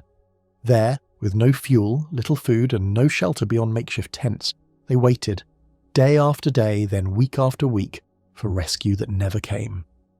Along the ragged shoreline, the sea ice shifted and groaned like some vast, restless creature, opening cracks that revealed black water before sealing them again in the same hour. The men scavenged the beach for anything edible, turning over stones for limpets or seaweed, and even setting traps for Arctic foxes that never appeared. Each failed attempt to find food seemed to weigh heavier than the hunger itself, for it stripped away the last illusion that survival might be within their control. Nights brought not only the bite of the cold, but a sound that some described as a faint hollow knocking from deep within the ice, as if the land itself were echoing their desperation. The suffering was immediate. They burned everything that would catch fire. They chewed boot leather to stay alive. Frostbite blackened limbs, hunger-stripped muscle. At night the wind shrieked against the canvas, and by morning another man wouldn't wake up. Still, Greely insisted on discipline. He kept a strict routine. Ration logs were updated even when there was nothing left to count. But starvation has a way of hollowing out both body and mind. Disorder crept in. One man was caught stealing food and, under Greely's orders, was executed by gunshot, a grim attempt to preserve control as the group fell apart. Others, driven by madness or despair, wandered off into the snow. One was found kneeling beside a rock, hands frozen to the ground as if praying. Another carved strange symbols into a tent pole, muttering to himself until his voice gave out. Stories of cannibalism began to surface, whispers that some of the bodies weren't just buried but that opened. Rumours among the survivors hinted at strange rituals born not from faith but from delirium, men circling the tents in the dead of night, whispering lists of names as though taking attendance for the dead. The camp's journal, later recovered, contained pages smeared and torn, where ink lines wandered into the margins in spirals and shapes that matched no written language. Greely, though still committed to order, must have seen the fraying of reason. Some entries were struck through so forcefully the paper tore, leaving ragged holes where sentences had been erased from history. Out of the 25 who had set out, only 7 remained when rescuers found them in June of 1884. All were emaciated, silent, their eyes sunken and unfocused. The camp was scattered with the remains of those who hadn't made it. Some lay carefully in the snow, others half hidden beneath tarps, their flesh disturbed in ways no animal could have done. A diary was found in a tin box, its final entries noting the death of the surgeon, the cook, and the mechanic. The pages ended with the words, "We wait." The world recoiled at the news. While Greely and the other survivors were treated as heroes in official reports, the rumours of what had happened at Cape Sabine refused to die. A formal investigation cleared them of wrongdoing, but behind closed doors, questions remained. How far had they gone to survive? How much of what they endured could even be described? Rescuers would later note the peculiar arrangement of the dead, some placed with hands crossed over their chests, others curled as if in sleep, and a few left in positions so unnatural they seemed frozen in mid-movement. Personal effects were found clutched tightly in stiff hands, a pipe filled with frozen tobacco, a small compass, a scrap of cloth embroidered with initials no one recognised. These fragments, meaningless on their own, became symbols of a mystery that no testimony could fully explain, as though the camp had been gripped not only by starvation, but by an unspoken final understanding among the last to remain. It wasn't just the physical toll that unsettled people, it was the idea that civilization, so carefully maintained through ranks and routines, had unravelled so quickly in the cold, that men who had once sat together recording barometric pressure could end up watching one another die, day after day, without rescue or reason. The Arctic had not just frozen them, it had stripped them of the thin layers that made them men. Photographs taken after their return show hollow faces behind thick beards, too gaunt to smile. Greely lived for decades afterward, writing papers and giving speeches, but he rarely spoke in detail about what happened during that final winter. When pressed, he simply said, "We did what we had to do." Cape Sabine bears no memorial, no plaque, no stone, nothing to remember them by, just broken ice, wind-blasted rocks, and the echoes of voices lost in snow. The science was recorded, the coordinates are logged, but the human cost of the Greely expedition remains buried under frost and silence, its full story sealed away by hunger, madness, and the cold indifference of the Arctic. The vanishing of Flight 19. The skies over Florida were clear when the 5 bombers took off. It was December 5, 1945, just months after the end of World War II, and the US Navy was running routine training missions out of Fort Lauderdale. The flight, known as Flight 19, consisted of 5 TBM Avenger torpedo bombers and 14 men. They were scheduled to fly a triangle pattern over the Atlantic, out east, up the coast, and back to base. It was a familiar route for experienced pilots, one they'd flown many times before. What began as standard navigation practice quickly fell apart. Roughly 90 minutes into the flight, radio transmissions between pilots and flight control grew erratic. The flight leader, Lieutenant Charles Taylor, reported that his compasses were malfunctioning and he was unsure of their position. The other pilots followed his lead despite expressing doubts about the direction they were heading. The radio crackled with static, but snippets of conversation slipped through, some calm, others panicked. "We seem to be off course," one voice said. "Everything looks strange, even the ocean." Attempts to redirect the flight back to land failed. Taylor insisted they were over the Florida Keys, but radar showed otherwise. In truth, they had drifted far northeast, deep into the open ocean. As fuel ran low, the pilots' voices grew more desperate. The last message came just after 6 o'clock p.m. "All planes close up tight. We'll have to ditch unless landfall. When the first plane drops below 10 gallons, we all go down together." Then the sky went silent. A massive search began almost immediately. Within hours, the Navy launched a Martin Mariner rescue plane with a crew of 13. But less than 30 minutes after takeoff, that aircraft also vanished. A nearby tanker reported seeing an explosion in the air and a trail of burning oil on the sea. No trace of the rescue plane, or Flight 19, was ever found. What lingers most about the incident isn't the death toll, but the eerie silence left behind. No wreckage, no trace. Hundreds of ships and aircraft scoured the Atlantic for days. Sonar teams swept the seafloor. Not a single piece of debris from the 5 Avengers or the missing rescue plane ever surfaced. The official Navy report offered no definitive conclusion, suggesting that Taylor may have become disoriented and led his squadron into deep water. But even that didn't explain the lack of remains. The mystery deepened when investigators reviewed the training flight's transcript. Several crew members had questioned Taylor's judgment mid-air. One was heard suggesting they fly west toward the setting sun, which would have led them back to land. But the flight stuck together and followed orders, trusting their commander even as he doubted his own instruments. It wasn't only poor navigation, it was confusion layered with trust, unfolding in real time over open water. Beneath the waves that day, ocean currents were running unusually strong, a detail noted in meteorological records, but not widely discussed in public accounts. These shifting currents could have pushed any wreckage far from the flight path, scattering pieces across hundreds of miles in unpredictable patterns. That factor alone complicated the search, forcing Navy vessels to sweep an area far larger than initially planned, while strong winter tides carried away whatever clues the sea might have been willing to surrender. Eyewitness reports from fishing boats in the region added another layer of intrigue. Several crews swore they saw low-flying aircraft pass overhead not long before the disappearance, but their descriptions of direction and formation didn't align with the Navy's official reconstruction of the flight path.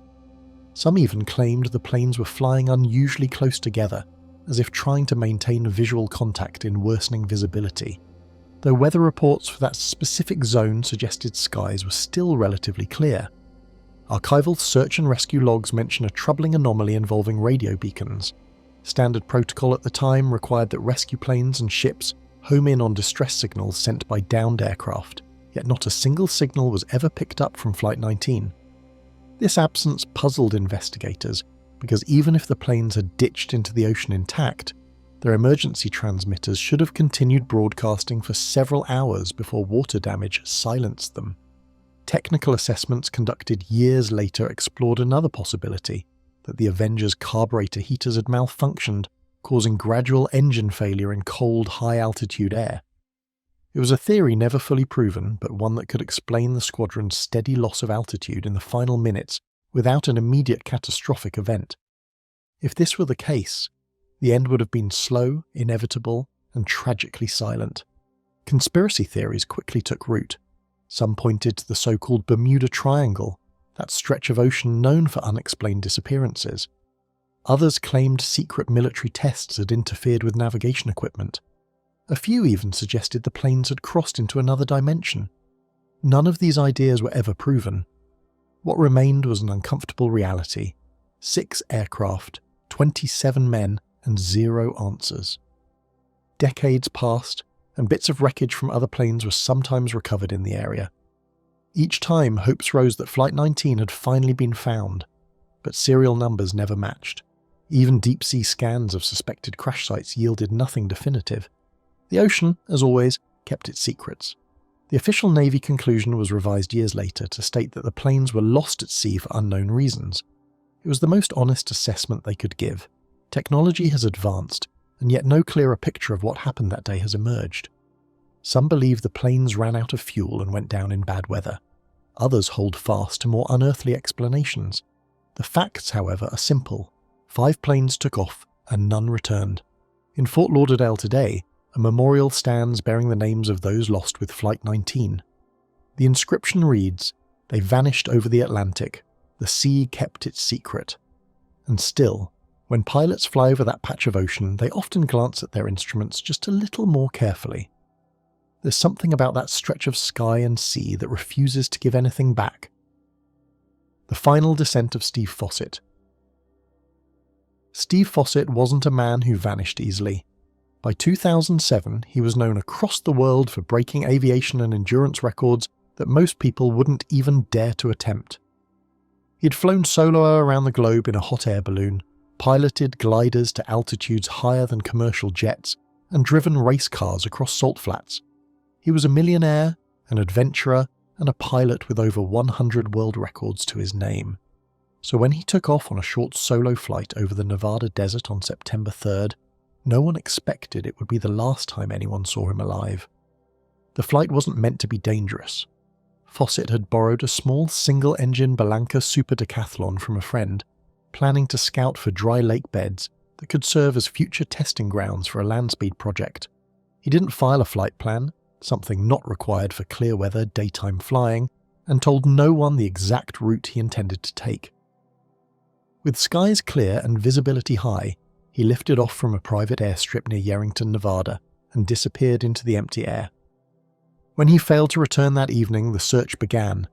It quickly grew into one of the most extensive aerial searches in US history.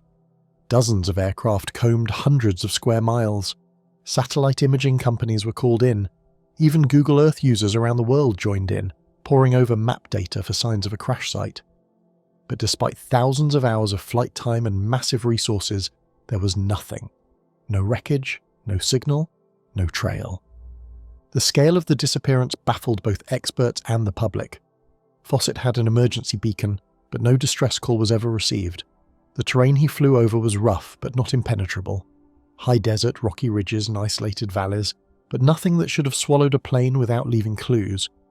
What the initial reports didn't emphasize was just how many search variables worked against rescuers from the start. September heat waves in the Nevada desert can trigger shimmering thermal mirages, making it harder for pilots to distinguish wreckage from rock outcroppings. Afternoon winds often whip through narrow canyons, blowing lightweight debris into places no one would think to look. In some stretches, the pale rust of the soil nearly matched the orange and white paint of the Belanca, camouflaging it from even low-altitude sweeps. The rugged borderlands between Nevada and California added another challenge: radar blind spots.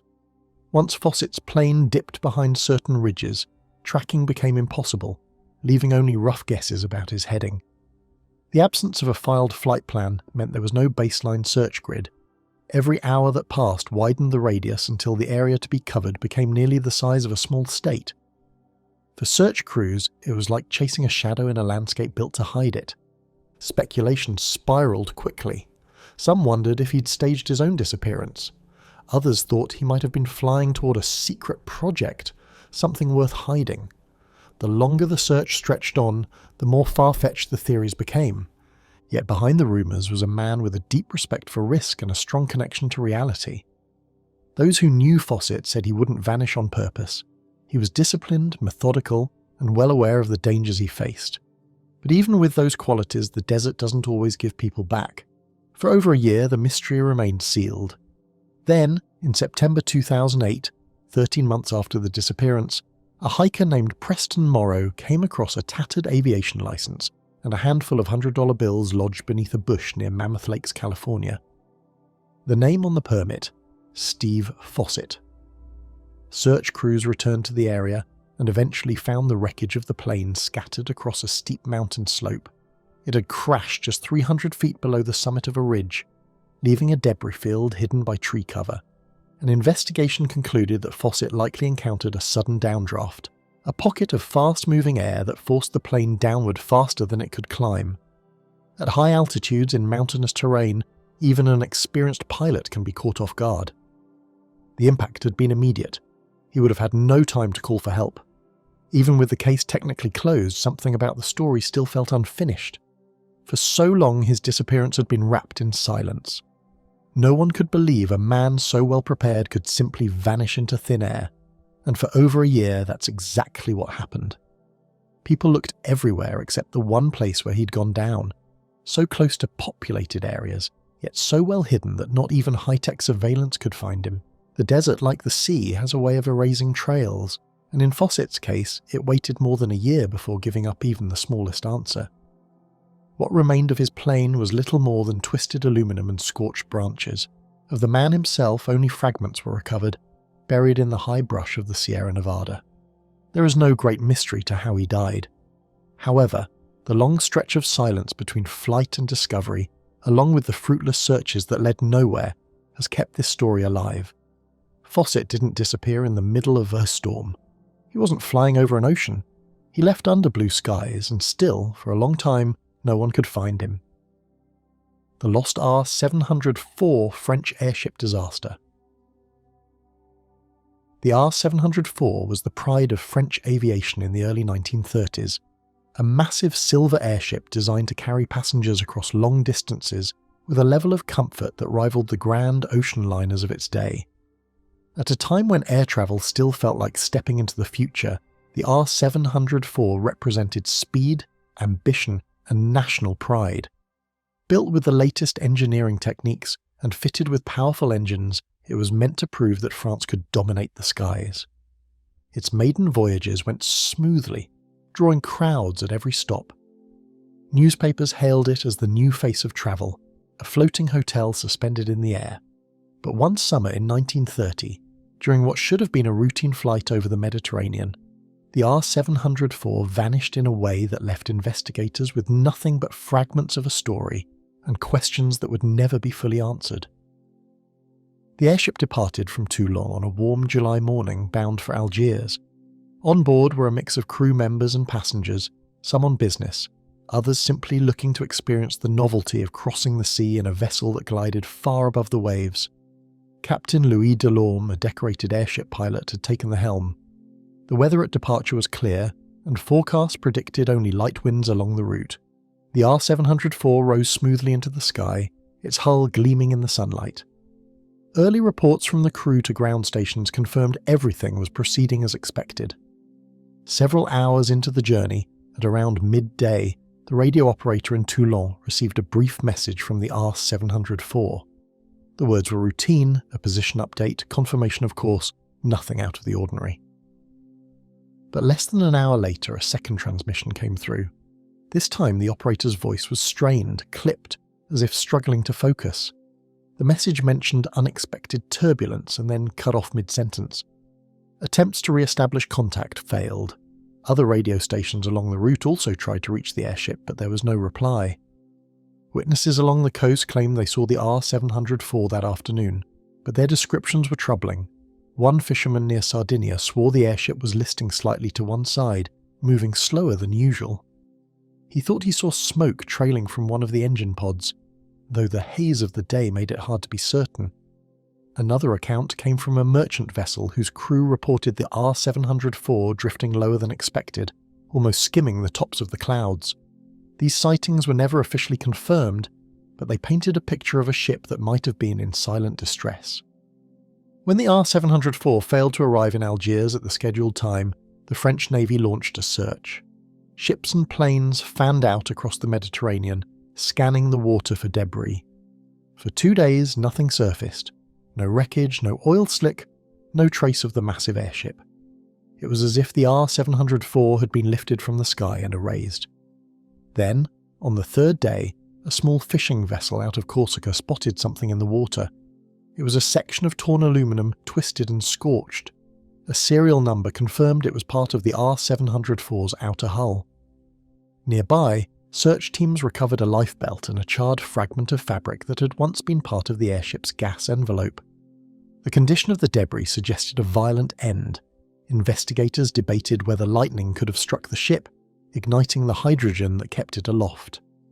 Others pointed to the possibility of a mechanical failure in one of the engines, which could have led to a fire. Yet there were problems with both theories. The weather on that day had been calm, with no thunderstorms reported along the R704's flight path. And the engines had been inspected just before departure with no sign of trouble. The most unsettling possibility, though rarely spoken of officially, was sabotage. In the tense political climate of the early 1930s, acts of political violence were not unheard of, and the R704, as a symbol of French prestige, could have been a target. No bodies were ever recovered despite weeks of searching.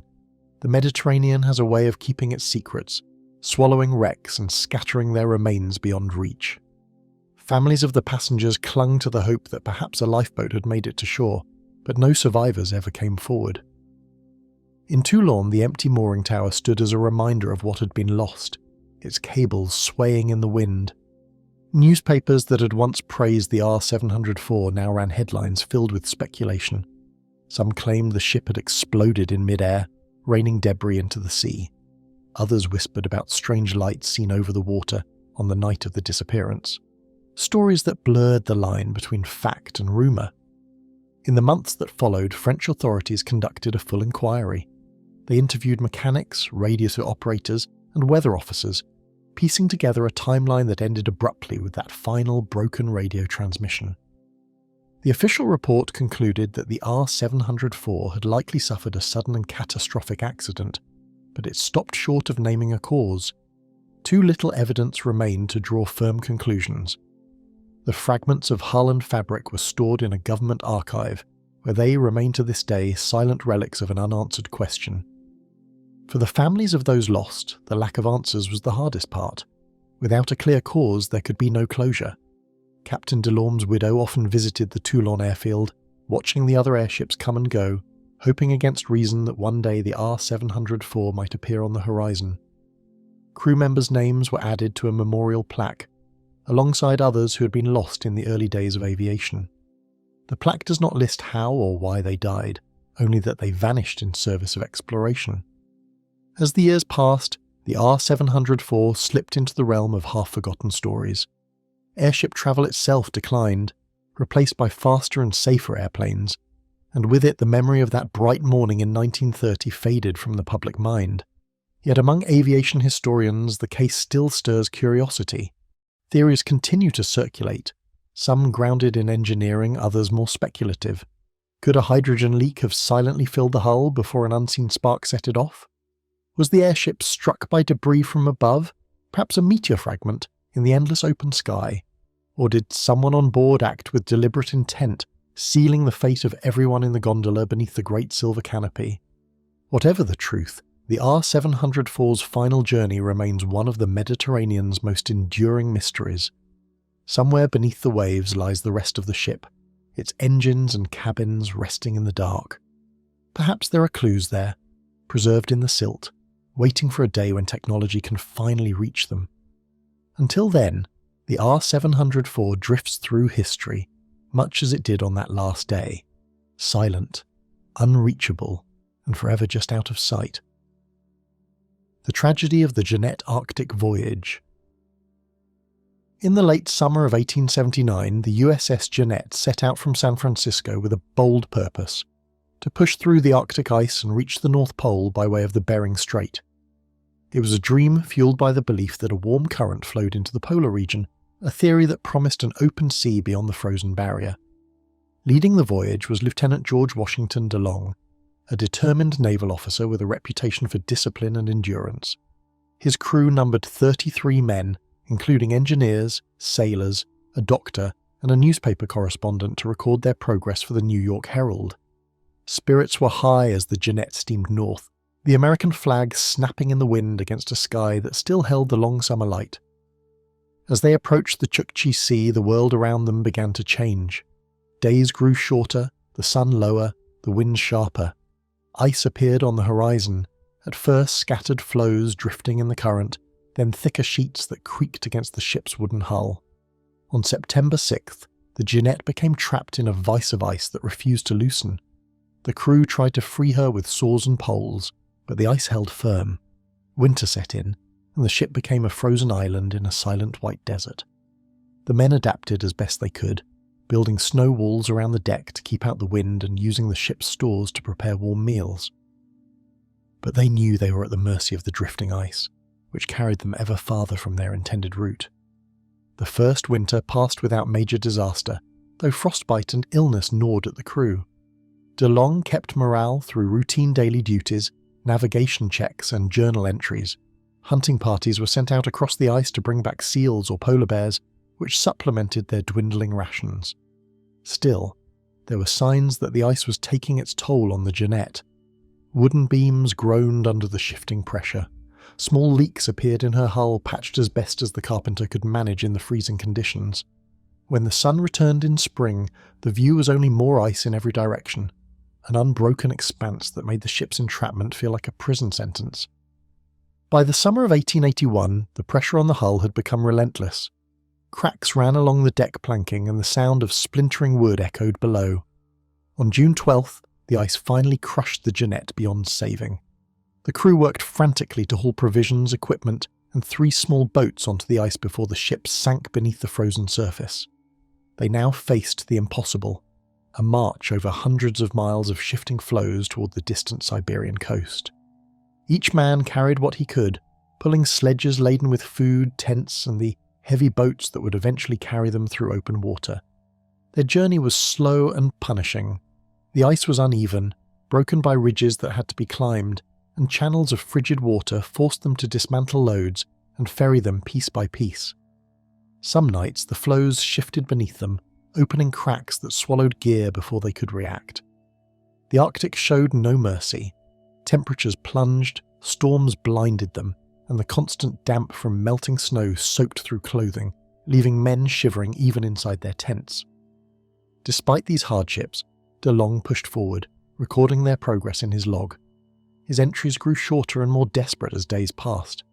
In early September, the ice gave way to stretches of open water. The crew launched their boats and rowed for the Lena Delta, a vast and treacherous maze of rivers and marshes on the Siberian coast. The sea was rough, and the boats soon became separated in bad weather. Engineer George Melville commanded one boat, which reached a small settlement and found help. Another boat under the ship's doctor, Edward Ambler, never arrived at its destination and was presumed lost. De Long's own boat reached the delta, but the landing was just the beginning of a new ordeal. The Lena Delta in autumn was a place of mud, chill winds and endless marshes. De Long and his remaining men tried to follow the riverbanks towards known settlements, but their supplies were almost gone. They survived on scraps of dried meat, occasional fish, and what few birds they could catch. Frostbite blackened fingers and toes, and exhaustion slowed their progress until they could barely drag themselves forward. De Long's journal from these days is a haunting record. Notes on the weather, on which men could no longer walk, and on the grim tally of those who died along the way. By late October, only a handful were left. De Long, too weak to continue, ordered 2 of his men to try to push ahead and find help. He remained behind with the others, huddled in makeshift shelters against the bitter wind. Weeks later, Melville, who had organised a rescue from the settlement he reached, found De Long's camp.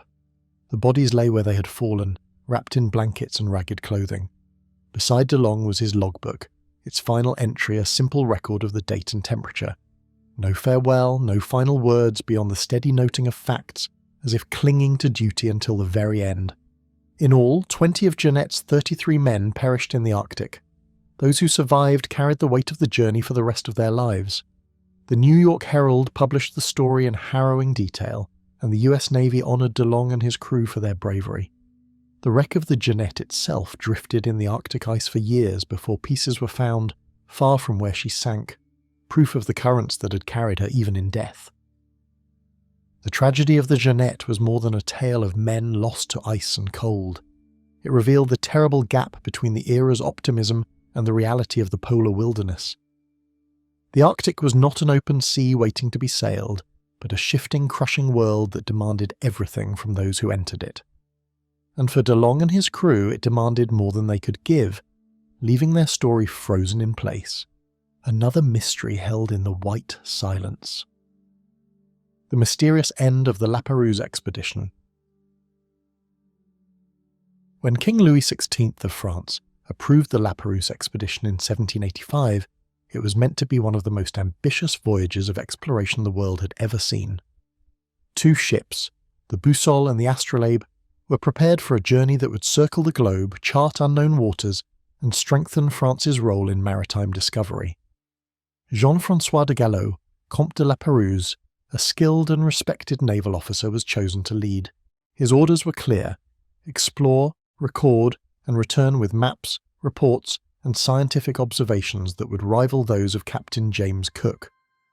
The preparations were meticulous, with astronomers, botanists, and skilled navigators among the crew, along with enough supplies to last for years at sea. The voyage began smoothly, with early legs bringing valuable discoveries. They sailed down the Atlantic, rounded Cape Horn, and visited the Pacific coast of South America before crossing to the distant shores of Alaska. From there, the expedition turned south, stopping at Easter Island, Hawaii, and various other Pacific islands, carefully mapping coastlines and recording details of local cultures. Reports sent back to France described both the hardships and the successes, and the mission became a source of national pride. La Pérouse himself was known for his even temper, which helped keep order among the nearly 200 men who depended on each other in unfamiliar seas. Trouble first began when the ships reached the waters around Samoa in December 1787. The French had gone ashore at Mauna, present-day Tutuila, to trade and gather fresh food, but tensions flared. A misunderstanding turned violent, and in the chaos 12 men were killed, including one of La Pérouse's closest officers. The incident left the commander shaken but determined to complete his mission. He recorded the event in detail before setting sail again, heading for the friendly shores of Australia. By January 1788, both ships had anchored at Botany Bay, where the British First Fleet had just arrived to establish a penal colony. There, Lapérouse met with Governor Arthur Phillip and other officers, exchanging charts and letters. He sent his last dispatches back to France from this spot, handing over journals, maps and a letter to his wife. In them, he described the expedition's progress and hinted at plans to head north into the Solomon Islands before returning home. On March 10th, 1788, the Boussole and the Astrolabe sailed away from Botany Bay, their masts vanishing over the horizon. No one in Europe would ever see them again. Months passed with no word, and by the following year concern grew in France. The revolution had not yet begun, but political tensions were rising and news of the vanished expedition troubled the king. He ordered a search mission under the command of Bruni d'Entrecasteaux, but that effort also ended in difficulty, with no trace of Lapérouse's ships found. For decades, the fate of the expedition remained a complete mystery. Theories range from violent storms to attacks by islanders, but without evidence they were only speculation. The first real clues came much later, in 1826, when an Irish sea captain named Peter Dillon visited the island of Tikopia in the Solomon Islands. There, he heard stories from locals about wreckage found on nearby Vanikoro. They spoke of 2 large ships that had been destroyed in a violent storm many years earlier, their remains scattered along the reefs. Dillon acquired some of the artefacts, pieces of metal, ship's fittings and navigational instruments, and brought them back to Europe. Tests confirmed that the materials matched the style and construction of late 18th century French naval vessels. French authorities sent another expedition to Vanikoro to investigate. Reports from islanders described how one of the ships had been driven onto the reef during a cyclone, breaking apart in the surf. Many of the crew drowned, while survivors from the second ship managed to beach her safely before she too was destroyed. Those who lived built a small camp inland and tried to repair a smaller boat from the wreckage. It was said that some eventually set sail in this makeshift vessel hoping to reach safety, but they were never heard from again. Artifacts recovered from Vanikoro included cannons, anchors, and personal items that once belonged to the officers. The remains of the camp were also found. Traces of stone ovens, rusted tools, and what appeared to be defensive walls, perhaps built in fear of attack. While the accounts from local people offered valuable details, the exact sequence of events after the storm remained uncertain. Some stories claimed that a portion of the survivors lived on the island for years, intermarrying with the local population, while others insisted they were all gone within months. Even with these discoveries, questions lingered. Why had Lapérouse chosen to sail near Vanikoro, a place surrounded by treacherous reefs? Was the storm truly the main cause of the disaster, or had damage from earlier voyages left the ships vulnerable? No written records from the final months of the expedition have ever been found, suggesting that the captain's logs and charts went down with the wrecks or were lost during the survivors' desperate attempts to flee. In the years that followed, the story of Lapérouse became part of French legend. During the Revolution, King Louis XVI himself, while imprisoned, reportedly asked, "Has anyone heard news of Lapérouse?" It was a rare moment of shared national curiosity in a time otherwise dominated by political turmoil. Books, paintings and memorials kept the tale alive, often portraying the lost commander as a symbol of courage and exploration. Modern dives on the reefs around Vanikoro have brought up more of the ship's remains. Wooden beams, preserved in the shallow waters, lie scattered among coral growth, while iron objects bear the scars of years under salt water. Each discovery confirms more of the islanders' old accounts, yet still fails to reveal the final fate of the men who walked away from the wrecks into the dense island forest. Some researchers believe they died from disease or malnutrition soon after. Others think a few may have reached other islands, but left no trace strong enough to survive in the historical record. More than 2 centuries have passed since the Boussole and the Astrolabe slipped away from Botany Bay, but the unanswered questions still hold their grip. The Lapérouse expedition began with the optimism of discovery, carrying the finest navigators and scientists of France across oceans. It ended on a remote Pacific island, far from the courts and cities that had sent it forth, leaving behind only fragments scattered in sand and reef. And as with many stories of ships that never returned, the sea has kept the rest. The Doomed Andes, Flight 404 Search Party. Snow clouds hung low over the Andes in August 1990 when Swiss Air Flight 404 vanished from radar. The aircraft, carrying both passengers and crew, had been on a route over one of the most unforgiving mountain ranges in the world. When contact was lost, authorities assumed the plane had gone down somewhere in the high peaks, a region where weather could shift in minutes and visibility could drop to nothing. Within hours, a search party was organised made up of experienced mountaineers, rescue workers, and local guides who knew the ridges and passes better than anyone. They left with urgency, believing that finding survivors was a matter of hours, not days. From the very beginning, the mission was plagued by obstacles.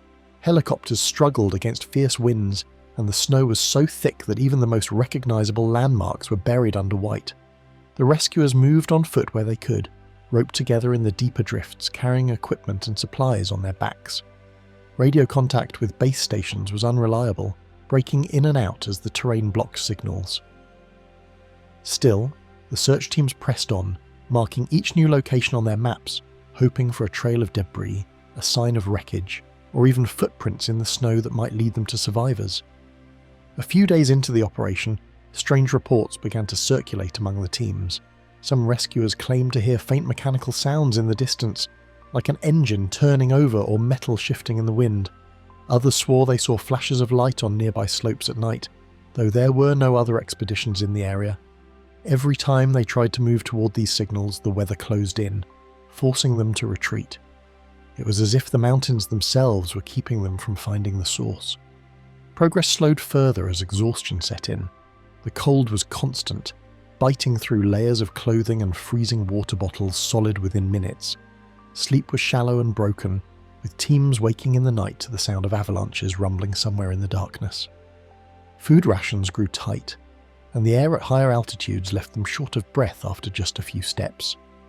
Morale dropped, though no one wanted to admit it out loud. They all knew they were far beyond the time window in which survivors could realistically be found, but they continued anyway, driven by duty and the hope of bringing closure to the families waiting below. One group, led by a veteran climber named Miguel Herrera, decided to break away from the main search to follow a narrow pass that had been overlooked. The trail was treacherous, with steep ice walls and loose rock hidden beneath snow. Days later, when they failed to report back, the rest of the rescue effort began to worry. Searchers sent to find Herrera's group discovered a campsite buried in drifted snow. Inside the tents, supplies were scattered as if they had been left in a hurry, and the footprints outside stopped abruptly a few meters from the site. No signs of struggle were found, and no tracks led away. The disappearance of Herrera's team cast a shadow over the entire operation. Some rescuers began to speak of the mountains as cursed, pointing to old stories about travellers who vanished without explanation. Others dismissed it as fear taking hold after too many days in hostile conditions. Still, the fact remained that more men had now gone missing during the search than were even confirmed lost in the original crash. The situation forced officials to scale back the mission, concentrating on lower elevations where the risk was less extreme. In the third week of the search, a small piece of debris was finally located, a fragment of fuselage lying half buried in a snowfield. It was badly damaged, edges twisted and burned, suggesting the plane had hit with enormous force. The discovery was both a breakthrough and a disappointment, as there was still no sign of the main wreckage or the people aboard. A helicopter was sent to photograph the area, but incoming storms forced it back before it could land. By the time the weather cleared, fresh snow had covered the site completely, as if erasing it from memory. Rescuers who returned from the higher passes began showing signs of severe frostbite and altitude sickness. Some spoke of vivid dreams and waking visions, flashes of figures standing on ridges, voices calling from just beyond sight. Medical staff at the base camp attributed this to fatigue and oxygen deprivation, but the accounts were unsettling enough that a few men refused to climb again. One even left the camp altogether, walking down to the nearest village without telling anyone, later saying he felt something watching from the peaks. By the fourth week, the search was officially called off. Winter storms were growing worse, and it was clear that any remaining evidence of the crash would have to wait until the spring thaw. Helicopters made a final sweep over the valleys and ridges before the teams packed their gear for the long journey out. Many of the rescuers left without answers, burdened not only by the failure to find the missing plane, but by the loss of their fellow searchers whose fate remained as mysterious as the one they had come to solve. When the snow melted months later, another expedition tried to retrace the original route of Herrera's group. They found only scraps, a broken ice axe, a piece of torn fabric that might have been from a parka, and the remains of a campfire long extinguished. The mountain pass they had chosen ended in a sheer cliff, leading some to believe they had fallen during a storm. Yet no bodies were ever recovered, and without them, the truth remained out of reach. As time went on, the search brought only questions. The crash site of Flight 404 was never truly located. The story became part of local lore. A cautionary tale about the dangers of the high Andes, pilots spoke of downdrafts and sudden whiteouts that could drag even experienced crews off course. Climbers told new arrivals about the search party that disappeared, their words half warning and half ghost story. For the families, the lack of certainty meant grief had no clear ending. The landscape where Flight 404 vanished has changed little. The same peaks still rise into the clouds, just as they did in 1990. Somewhere among them, the wreckage still waits, hidden beneath rock and snow. Whether the lost searchers are there too, or whether the Andes claimed them in some other way, is a question that has never been answered. What is certain is that both tragedies, the missing plane and the rescuers who went after it, are now bound together, another unsolved chapter in the long, cold history of the high places of the world. The disappearance of the MV Joyita crew. The sight of the MV Joyita drifting aimlessly in the South Pacific in November 1955 was something no experienced seafarer could ever forget. She was found listing heavily to one side, her hull fouled with barnacles and her decks eerily silent. The vessel was in poor shape but still afloat, the pumps not running despite water in the bilges. Most unsettling of all, the 25 people who had been aboard her were nowhere to be seen. From the moment the first rescue crew stepped on board, it was clear this was no ordinary abandonment at sea. Search teams had been combing the waters between Apia, Samoa, and the Tokelau Islands for days after the Joyita failed to arrive at her destination. The voyage had been routine when she departed on October 3rd, carrying a mix of cargo, medical supplies, timber and food, along with her passengers and crew. Captain Thomas Miller, a man with decades of experience at sea, had seemed confident about the journey, but the discovery of the vessel nearly 600 miles off course raised more questions than answers. Inside, the signs of a sudden departure were unmistakable. Cups and plates sat where they had been left, as though a meal had been interrupted. A doctor's bag lay open with medical instruments scattered nearby. Clocks had stopped at 10:25, suggesting a power failure, yet the radio was found tuned to the distress frequency. However, the radio itself was faulty, its wiring corroded, and its range limited. The lifeboats were missing, but there was no sign of panic. No torn clothing, no signs of a struggle, no bodies in the surrounding waters. Investigators at the time tried to piece together a timeline of events from what the vessel revealed. The Joyita had a history of mechanical troubles, and her engines were unreliable. One was completely inoperable, and the other had failed during the voyage. The bilge pumps were not working, leaving her vulnerable to flooding. It was possible, they reasoned, that the crew had decided to abandon ship, believing she was sinking, but that theory clashed with the fact that Joyita's hull was designed to be virtually unsinkable, thanks to her buoyant structure. When word spread of the discovery, theories began to take hold far beyond the South Pacific. Some claimed piracy was the most likely cause, imagining armed raiders boarding the vessel and forcing everyone off. Others pointed to the cargo, noting that the medical supplies included morphine, valuable enough to be stolen. A few even speculated that the crew had been taken by a passing ship, whether for rescue or darker purposes. Yet there was no evidence of gunfire, no theft of non-cargo items, and no survivor accounts to confirm such stories. Survivor accounts, of course, never came. Not a single person from the Joyita was ever found, despite extensive searches by both air and sea. The currents in the region could carry debris or bodies vast distances, but the complete absence of any trace was unusual. Weather reports suggested no storms had passed through the area during the voyage, removing the possibility of a sudden squall sweeping the lifeboats away. Attention turned to the captain himself. Miller had a reputation for being proud and unwilling to accept help. Some thought he might have insisted on pressing forward despite engine failures and the flooding, and that his crew or passengers might have disagreed, leading to conflict. but there were no signs of violence aboard the ship, no bloodstains or broken objects. Others wondered whether the leaking hull and failed pumps had simply convinced the group that they could not remain aboard, prompting them to take to the lifeboats. If so, they might have been lost to the ocean when help was only hours away. An even stranger possibility emerged when examining the state of Joyita upon recovery. She had been riding high in the water, almost too high for a vessel carrying such cargo, which hinted that she had been partially unloaded at some point. Where that cargo went, and who might have taken it, was never resolved. Some believed it supported the idea of another vessel boarding her at sea. Others thought it could be explained by buoyancy changes caused by flooding and uneven weight distribution. The truth was impossible to determine from the physical evidence alone. The crew's fate has remained an enduring maritime mystery for nearly 7 decades. Ships vanish at sea with distressing frequency, but rarely are they found in a state like the Joyita, abandoned but still seaworthy, with no sign of disaster strong enough to justify such a decision. The lack of communication equipment capable of broadcasting far enough meant that if trouble struck, they could have been unseen and unheard in the middle of a vast ocean. Since then, the case has drawn researchers and historians back in time and again, poring over old records and eyewitness accounts. Each time they return to the same central problem. Joyita herself survived, so why didn't her people? Every detail, from the stopped clocks to the missing lifeboats, offers only fragments of an explanation without providing the whole picture.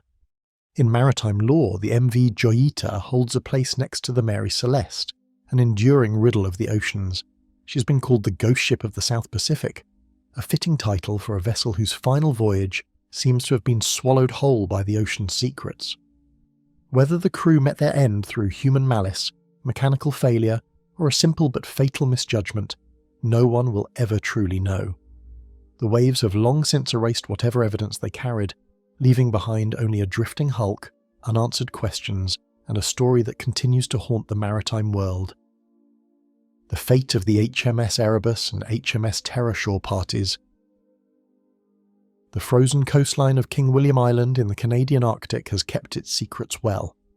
In 1845, the British expedition led by Sir John Franklin set out aboard the HMS Erebus and HMS Terror, seeking the fabled Northwest Passage. Both ships were strong, specially outfitted for polar conditions and well provisioned. Yet, when the last European eyes saw them near Baffin Bay, no one could have imagined how quickly the expedition would dissolve into tragedy. Years later, searchers would find scattered remains along the shores, signs that small groups of men had tried to survive on land after the ships became trapped in ice. Arctic explorers sent to find Franklin's party were the first to hear unsettling reports from Inuit hunters. They spoke of pale, starving men stumbling southward over the ice, hauling sledges laden with supplies. The accounts described their clothing in tatters, faces gaunt and movements slow, as if each step were a battle. Some had collapsed where they walked, never to rise again. These reports matched with later discoveries, skeletal remains lying beside abandoned cooking pots, buttons, and fragments of canvas. The shore parties appeared to have left the safety of their ships in desperation. Notes later recovered told part of the story. The Erebus and Terror had become locked in ice for more than a year, and the crews were running low on food. Disease had already claimed several lives, including that of Franklin himself. The decision to abandon the ships was likely one of survival, but the men who set out faced a landscape without mercy. The frozen terrain offered no shelter, no easy source of food, and temperatures that could kill within hours without protection. Relics found in the decades that followed painted a grim picture. Tin cans of preserved meat were discovered split open, their contents long spoiled. Rusted tools lay beside crude stone hearths, suggesting attempts to cook whatever the men could catch or scavenge. Some remains showed signs of cut marks on the bones, leading some historians to suggest that, in their final days, the survivors may have turned to cannibalism to stay alive. The evidence was controversial, yet it seemed to match both the Inuit accounts and the desperation such conditions would breed. The search for more details continued into the late 19th and 20th centuries. Expedition after expedition scoured the Arctic coastlines, mapping out the trails where these small groups had likely travelled. Often they found human remains buried shallowly in frozen ground or exposed to the elements. Personal effects like watches, combs, and fragments of uniforms made it clear these were officers and sailors from the lost expedition. Each find raised as many questions as it answered. Why had they split into smaller groups? And why had none survived to tell their story? King William Island itself became a place of haunting discoveries. Along its western shore, searchers uncovered a boat mounted on a sledge, abandoned and still packed with blankets, clothing and chocolate, luxuries that should have offered some comfort. Yet there was no sign of its owners. The implication was clear. Even with supplies in hand, the men could not outrun the cold, the hunger, or the sheer isolation. Survivor notes would have been invaluable, but only one official message was ever recovered. Written in 1847 and later updated in 1848, it confirmed the death of Franklin and gave the last known location of the ships. After that, silence. The shore parties left behind only mute testimony in the form of their possessions and their bones. The conditions they faced were far beyond what most 19th century sailors could endure, even with polar equipment. Modern research has added a layer of scientific explanation to the mystery. Analyses of bone fragments have shown unusually high levels of lead, likely from poorly soldered food tins and possibly from the ship's water systems. Lead poisoning could have caused confusion, weakness, and poor decision-making, fatal handicaps in the Arctic. Combined with scurvy, starvation and frostbite, it might explain why the men never made it to safety despite being only hundreds of miles from potential rescue. Much of what is believed about the fate of these shore parties endures through the oral histories of the Inuit. Passed down for generations, they describe encounters with the last survivors who are said to be too weak to hunt or even light a fire. These accounts, once dismissed by British authorities, have been repeatedly validated by archaeological finds in the same areas the Inuit described. Without their testimony, the movements of the shore parties might never have been traced so precisely. The later discovery of the wrecks themselves, the Erebus in 2014 and the Terror in 2016, offered new insights into the expedition as a whole, but they shed little light on the final days of the men who left for shore. The ships were found far from where the crews had abandoned them, suggesting that shifting ice may have moved them after the fact.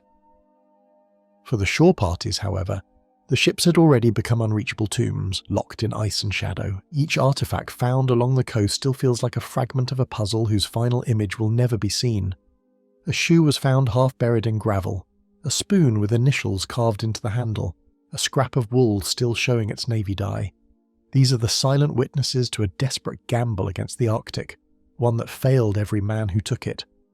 The fate of the Erebus and Terror shore parties remains one of the most haunting stories of survival and loss in polar history, frozen in place, waiting for answers that may never come. The disappearance of the SS Waratah. The SS Waratah left Durban, South Africa, on July 26, 1909, bound for Cape Town. She was a new ship by the standards of the time, launched only the year before, and proudly hailed as the Titanic of the South for her size and luxury. On board were 211 people, including passengers and crew, many of them travelling for business or returning home. The weather was calm as she set out, and nothing suggested that within hours she would vanish so completely that no confirmed trace of her has ever been found. A small steamer, the Clan McIntyre, was the last vessel known to have seen her. The Waratah was spotted later that same day, steaming steadily along the South African coast. The Clan McIntyre's crew reported no distress signals, no strange manoeuvres, just a ship keeping her course. By the next morning, the sea was rough, with rising swells and heavy winds. Somewhere in those dark hours, the Waratah disappeared into the vastness of the Indian Ocean, taking every soul on board with her. The search began almost immediately.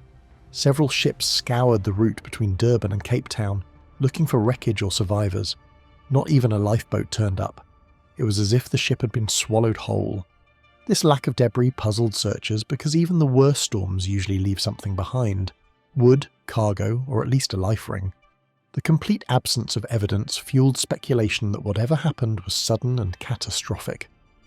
Among the theories, some believed the Waratah might have been struck by a powerful rogue wave. These walls of water, rare but deadly, can tower over 80 feet and appear without warning. A ship caught broadside could be rolled over and sunk in moments. In such a case, the vessel might have gone down so fast that the crew had no time to send a signal or launch lifeboats. The Indian Ocean, especially along the southern coast of Africa, is notorious for such dangerous seas. Others looked at the ship's design. The Waratah was built as both a cargo and passenger vessel, with a high superstructure to accommodate its cabins. Some marine experts suggested that this made her top-heavy and less stable in rough weather. If she encountered heavy swells and strong winds, she might have developed a dangerous list, making recovery nearly impossible. Supporters of this theory pointed to earlier complaints from passengers on her maiden voyage, when she reportedly rolled heavily in moderate seas. Witness accounts added another layer of mystery. A ship named the Harlow later reported seeing smoke on the horizon the morning after the Waratah was last sighted. The smoke rose briefly and then vanished, followed by a faint smell of burning. The Harlow's crew assumed it was a steamer in the distance, perhaps adjusting its boilers, but in hindsight some wondered if they had glimpsed the final moments of the Waratah, possibly on fire before sinking. No physical evidence ever linked this sighting to her, but the timing was difficult to ignore. Families of the passengers and crew clung to hope for months. Letters were sent to ports across the Indian Ocean, asking if perhaps the Waratah had been blown off course and had docked somewhere remote. Rumours spread that she might have been captured or diverted. Search ships extended their patrols farther and farther from the original route. But each day that passed made the truth harder to deny. The Waratah was gone. Over the years, expeditions have tried to find her wreck. Some used sonar to map the ocean floor, targeting areas where the currents might have carried a sinking vessel. Others examined undersea ridges and canyons, where debris might be hidden from view. A handful of possible sonar returns have been noted, but none confirmed as the Waratah. The coastline's shifting sands and the depth of the waters make the task especially difficult. The disappearance left a lasting impact on South Africa. The Waratah had been a symbol of modern engineering, and her loss without explanation shook public faith in maritime safety. Newspapers followed every lead, often sensationalizing claims of ghost sightings. One particularly strange rumour told of a phantom ship seen off the coast in later years, matching the Waratah's description, but these stories faded as time passed without solid proof. Even today, the Waratah's fate remains one of the sea's most enduring mysteries. Theories range from sudden capsizing to collision with a submerged object, or even an undetected structural failure. Yet without wreckage, each idea is built on fragments of testimony and educated guesses. The Indian Ocean has kept her secret for more than a century, and every passing year makes the chances of finding her smaller. For those who lost family aboard, the lack of answers has been the hardest part.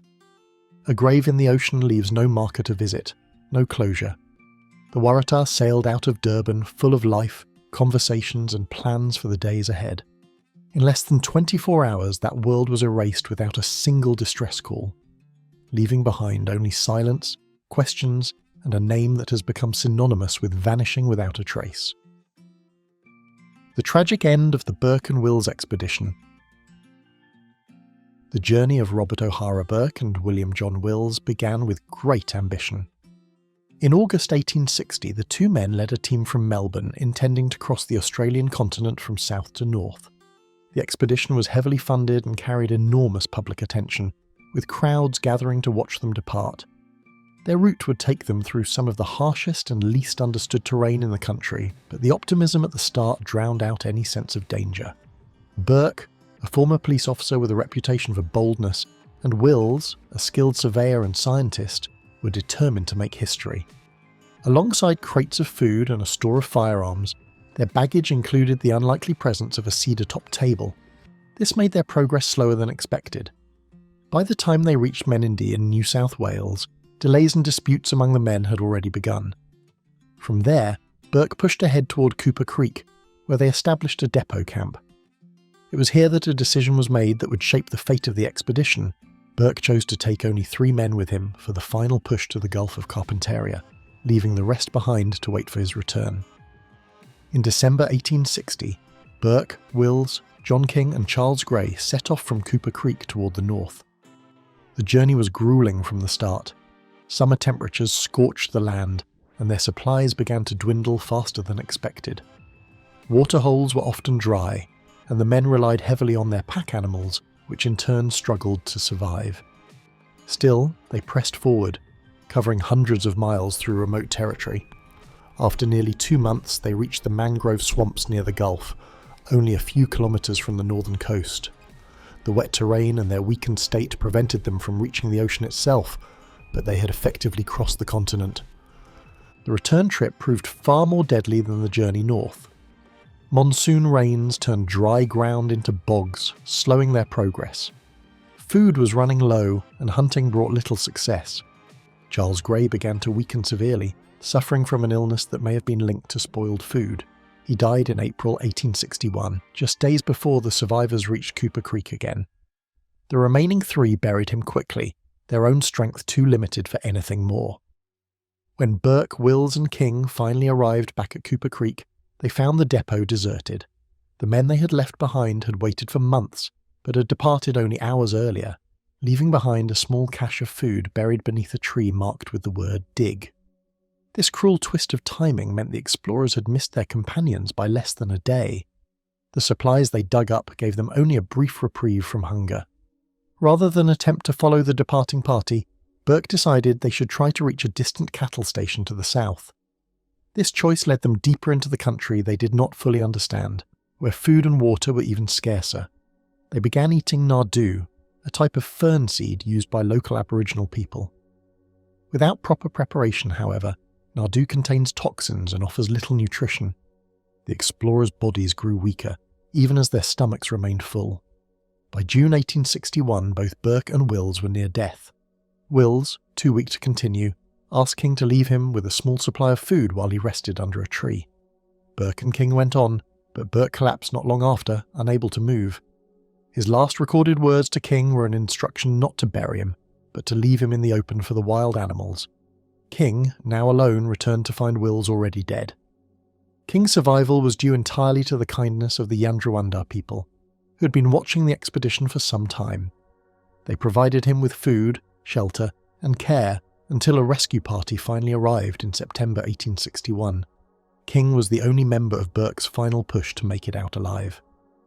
His accounts of the journey provided the first details of the tragedy to the outside world. When news of the disaster reached Melbourne, the public reaction was one of shock and sorrow. Burke and Wills were hailed as national heroes, their graves later relocated to the city for a public funeral. Yet beneath the patriotic praise there was also criticism. Many questioned the planning of the expedition, Burke's leadership and the lack of reliance on Aboriginal knowledge that might have saved lives. Over time, the Burke and Wills expedition became one of Australia's most famous tales of exploration, not for its success in crossing the continent, but for the harsh lesson it offered about underestimating the land. Their route is still marked by memorials, and their journals reveal the gradual shift from hope to desperation in heartbreaking detail. The story remains a symbol of courage, shadowed by the unforgiving reality of the outback. The land they crossed has changed little in its extremes, and the memory of their journey lingers in both the history books and the places where they struggled to survive. For all the honour given to their names, the fate of Burke and Wills stands as a reminder that in the vast interior of Australia, ambition alone is never enough. The mystery of the Mary Celeste's final voyage. Sailing out of New York Harbour on November 7, 1872, the Mary Celeste looked like any other merchant ship setting out across the Atlantic.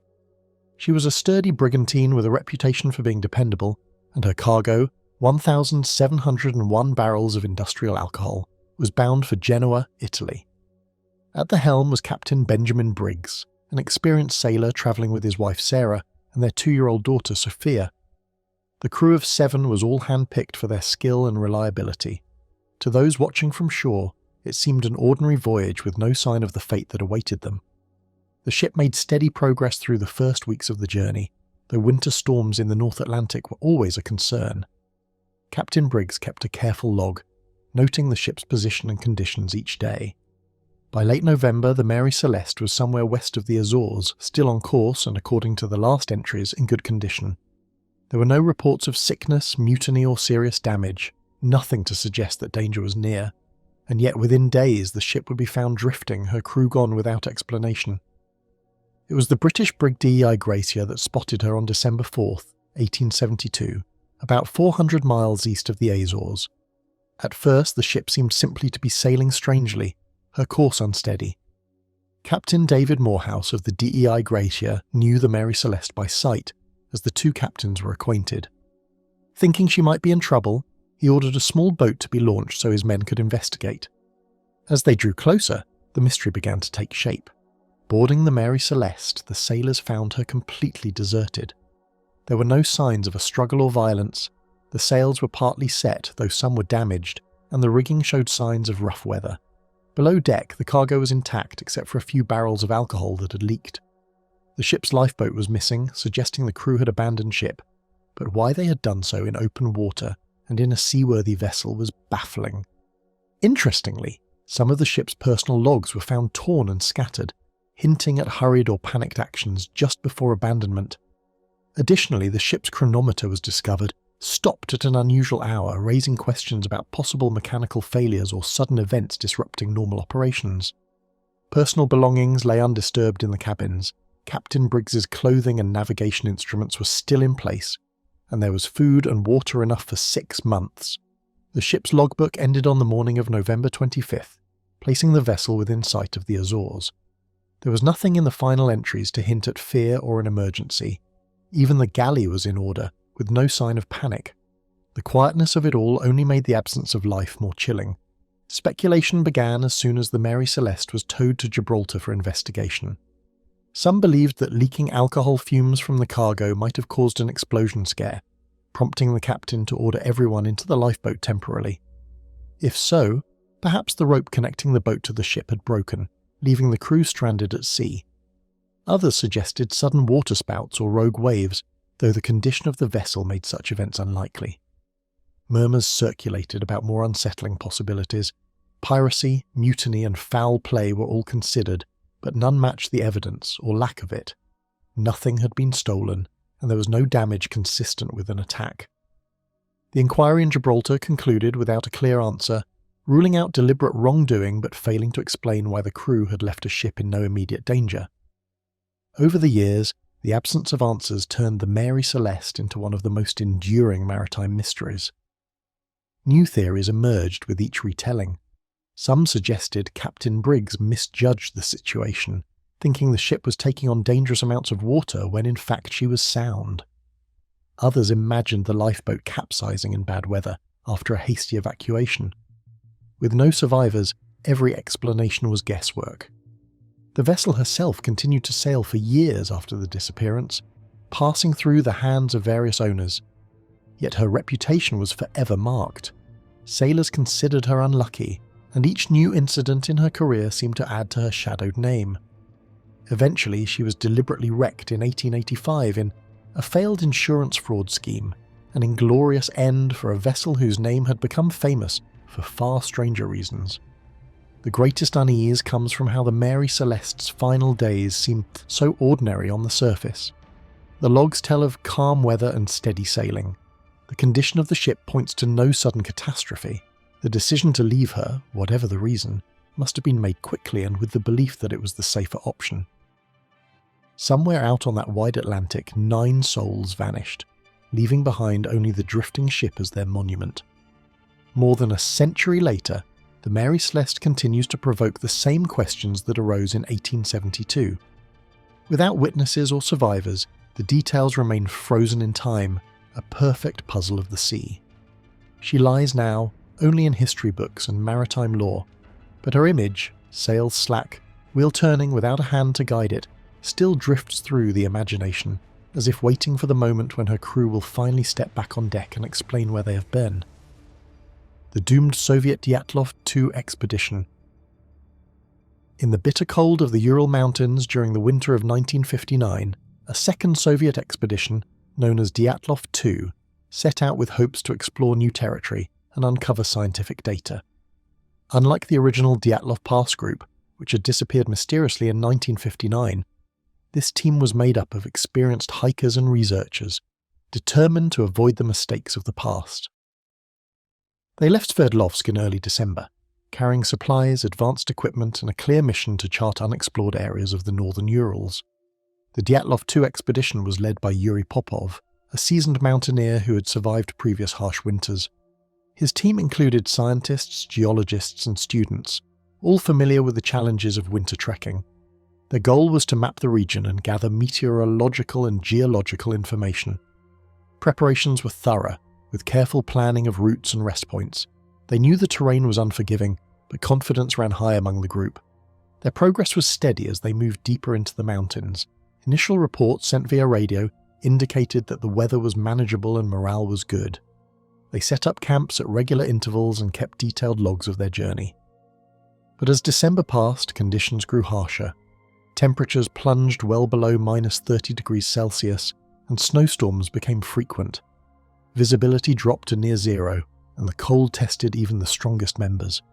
On December 25th, the last message from the Dyatlov 2 expedition reached base camp. The transmission was brief, mentioning worsening weather and slight delays. No one expected what would come next. Weeks passed without contact, and when the team failed to return by the agreed date in early January 1960, authorities grew concerned. A search party was quickly assembled, retracing the planned route through the frozen wilderness. Initial search efforts uncovered radio transmissions from the Dyatlov 2 team that abruptly cut off mid-sentence, suggesting a sudden emergency. Additionally, some searchers reported finding unusual scorch marks on trees and strange metallic debris scattered near the last known campsite, hinting at unknown events beyond natural causes. The first campsites were found mostly intact, with evidence that the hikers had taken shelter from storms. However, as the search continued, signs of struggle appeared. Tents were missing, and footprints led away from camp into thick forests and steep ravines. Investigators discovered abandoned equipment scattered over wide areas, including backpacks, boots, and cooking pots.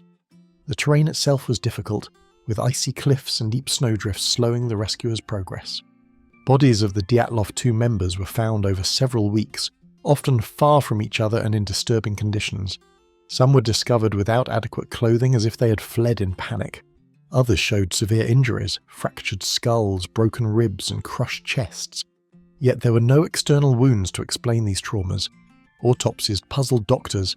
The injuries resembled the force of a car crash, but no accident had been reported. The investigators struggled to explain what could have caused such damage. Theories ranged from an avalanche to military testing in the area, but no conclusive evidence supported any one idea. The frozen landscape held its secrets tightly.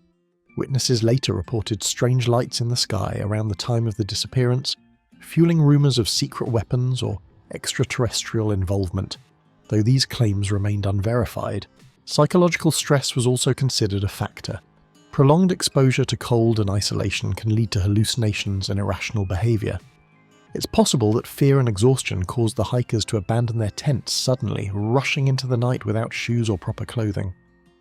Yet this did not explain the severe internal injuries or why the group had split up instead of staying together for warmth. A puzzling detail was the discovery of radioactive traces on some clothing, which raised alarm and led to speculation about secret experiments or contamination. The Soviet government, known for its secrecy, released only limited information, adding to the mystery and suspicion. Some documents were classified for decades, fueling conspiracy theories that persist to this day. In spite of a detailed investigation, the Dyatlov 2 expedition remains shrouded in mystery. The harsh winter conditions, combined with possible unknown forces, made survival nearly impossible. The frozen mountains kept the truth buried beneath snow and ice, while the world was left with only questions. Often overlooked beside the original Dyatlov Pass tragedy, Dyatlov 2 nonetheless highlights the severe dangers faced by those exploring the Arctic's harshest reaches. The bravery of those who ventured into the cold seeking knowledge contrasts with the cruel fate they met in silence. That remote stretch of land where Dyatlov 2 vanished is still known for its relentless hazards. Only experienced climbers and researchers dare enter, aware of the lessons written in frozen footprints and broken tents. The story of the Soviet expedition serves as a warning. Sometimes, nature's power and the unknown forces lurking in the mountains are more than even the strongest can withstand. The vanishing of the SS Orang Medan. In June of 1947, a distress call was received by several ships sailing near the Straits of Malacca, a busy shipping lane between the Indonesian island of Sumatra and the Malay Peninsula. The message was chilling and cryptic. All officers, including the captain, are dead, lying in the chart room and bridge. I die.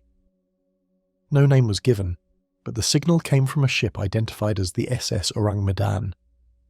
This haunting radio transmission would mark the beginning of one of the most mysterious maritime disappearances in history. The Orang Medan was said to be a Dutch cargo ship or, according to some accounts, an Indonesian freighter. Regardless of its origin, the ship was reportedly carrying a cargo that remains unknown, adding a layer of intrigue to the tale. Upon receiving the distress message, a nearby American vessel, the Silver Star, altered course to investigate. The crew of the Silver Star was eager to offer assistance, unaware they were sailing toward a ghost ship shrouded in enigma. Some reports mention that shortly after the initial distress call, the Silver Star's crew attempted to send a message back but received no response, adding to the eerie silence surrounding the event. Moreover, later investigations uncovered conflicting dates and ship registries, suggesting possible deliberate cover-ups or falsifications, which only deepened the mystery of the SS Orang Medan's true identity and tragic end. When the Silver Star approached the Orang Medan, the scene was unlike anything the rescuers expected. The ship appeared intact and was drifting without any visible crew. Boarding parties found the deck covered in a thin layer of frost, unusual for the tropical region, and the silence was deafening. Inside the ship's bridge and chart room, they discovered the crew's bodies, faces frozen in expressions of terror, eyes wide open, and mouths agape as if in their final moments they had witnessed unimaginable horror. No wounds or signs of struggle were present on the corpses. The entire crew, including the captain, had perished suddenly and mysteriously. Some reports say that the remains were found sprawled across the decks, while others claim the bodies were clustered near the radio room. The atmosphere was heavy with an eerie stillness, and no explanation could be found for what had caused such widespread death. Efforts to find a cause for the tragedy led to various theories. One early suggestion was that the ship had been carrying dangerous chemicals, such as nitroglycerin or other volatile substances, which might have leaked and produced poisonous gas. This could explain the sudden death without injuries, but no concrete evidence of such cargo was ever confirmed. Another hypothesis pointed to carbon monoxide poisoning. Faulty engines or fires in the ship's engine room could have filled the vessel with the deadly gas, causing crew members to suffocate without warning.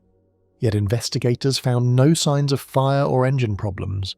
The ship was otherwise clean and appeared well maintained. More sensational theories emerged over time, ranging from secret military experiments to encounters with supernatural forces. Some speculated that the ship had stumbled upon a hidden weapon, or that paranormal activity caused the crew's deaths.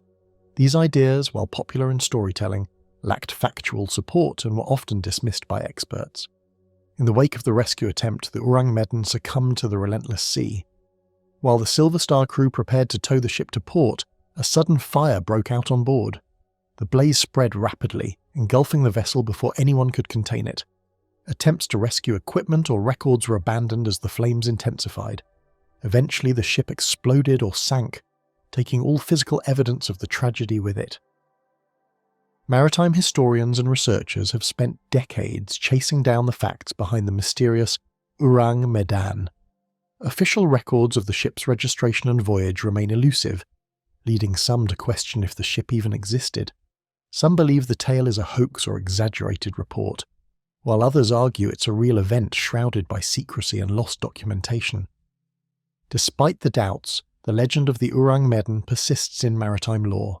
It serves as a cautionary tale about the dangers of the sea and the unknown perils that can befall even the most ordinary vessels. The image of the frozen crew staring silently into the void haunts those who hear the story. The Straits of Malacca, where the ship was last reported, remains one of the busiest and most dangerous shipping routes in the world. Its treacherous waters have claimed countless ships over centuries, but few mysteries are as chilling as that of the Orang Medan. In the end, the ship's fate and the cause of its crew's death may never be known.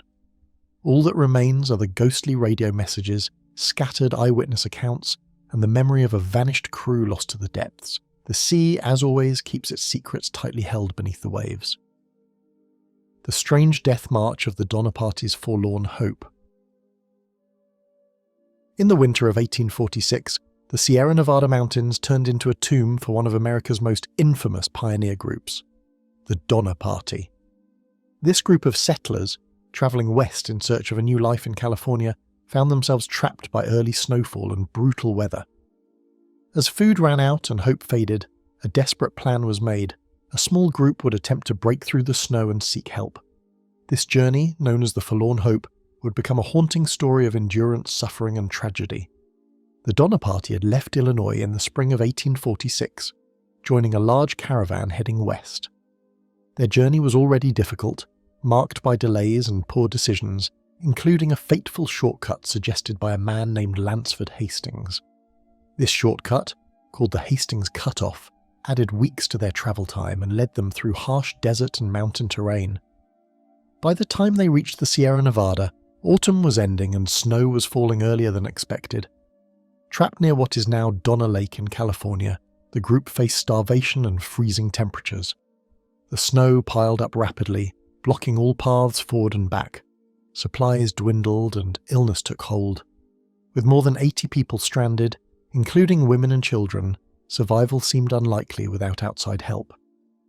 In late December, a small group of 15, later known as the Forlorn Hope, volunteered to risk a dangerous journey across the mountains to find rescue.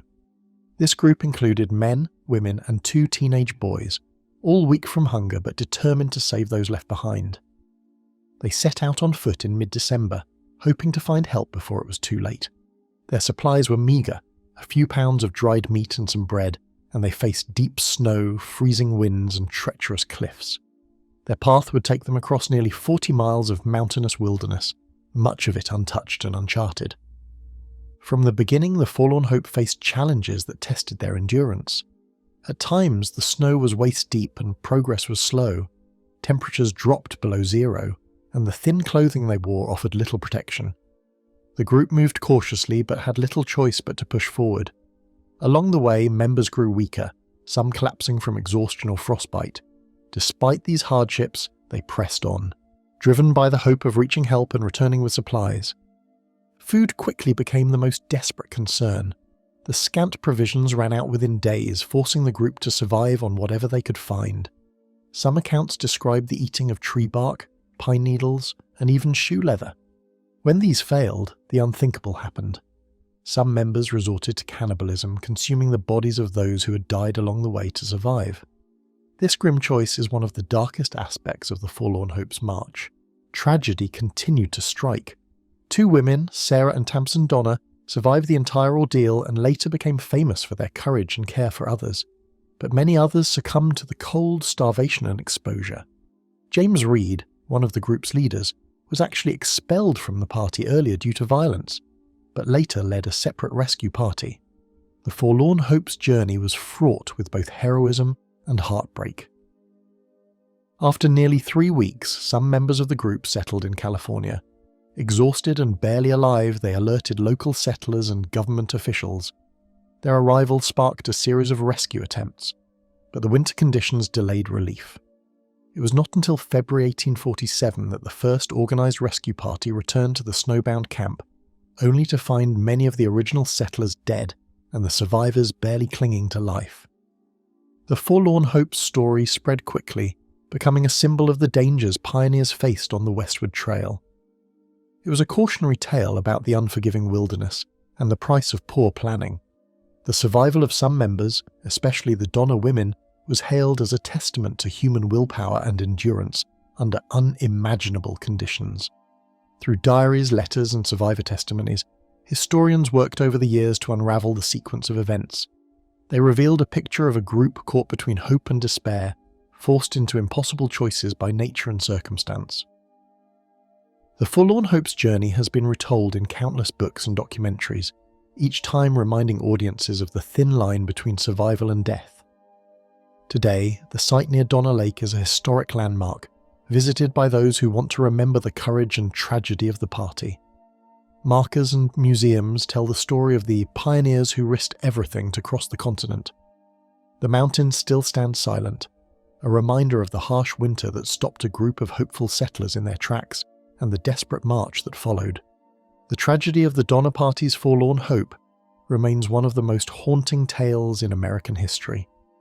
It reveals the limits of human endurance and the dangers of the unknown frontier. More than 170 years later, it continues to evoke sympathy and awe for those who face death and hardship, with nothing but determination to guide them.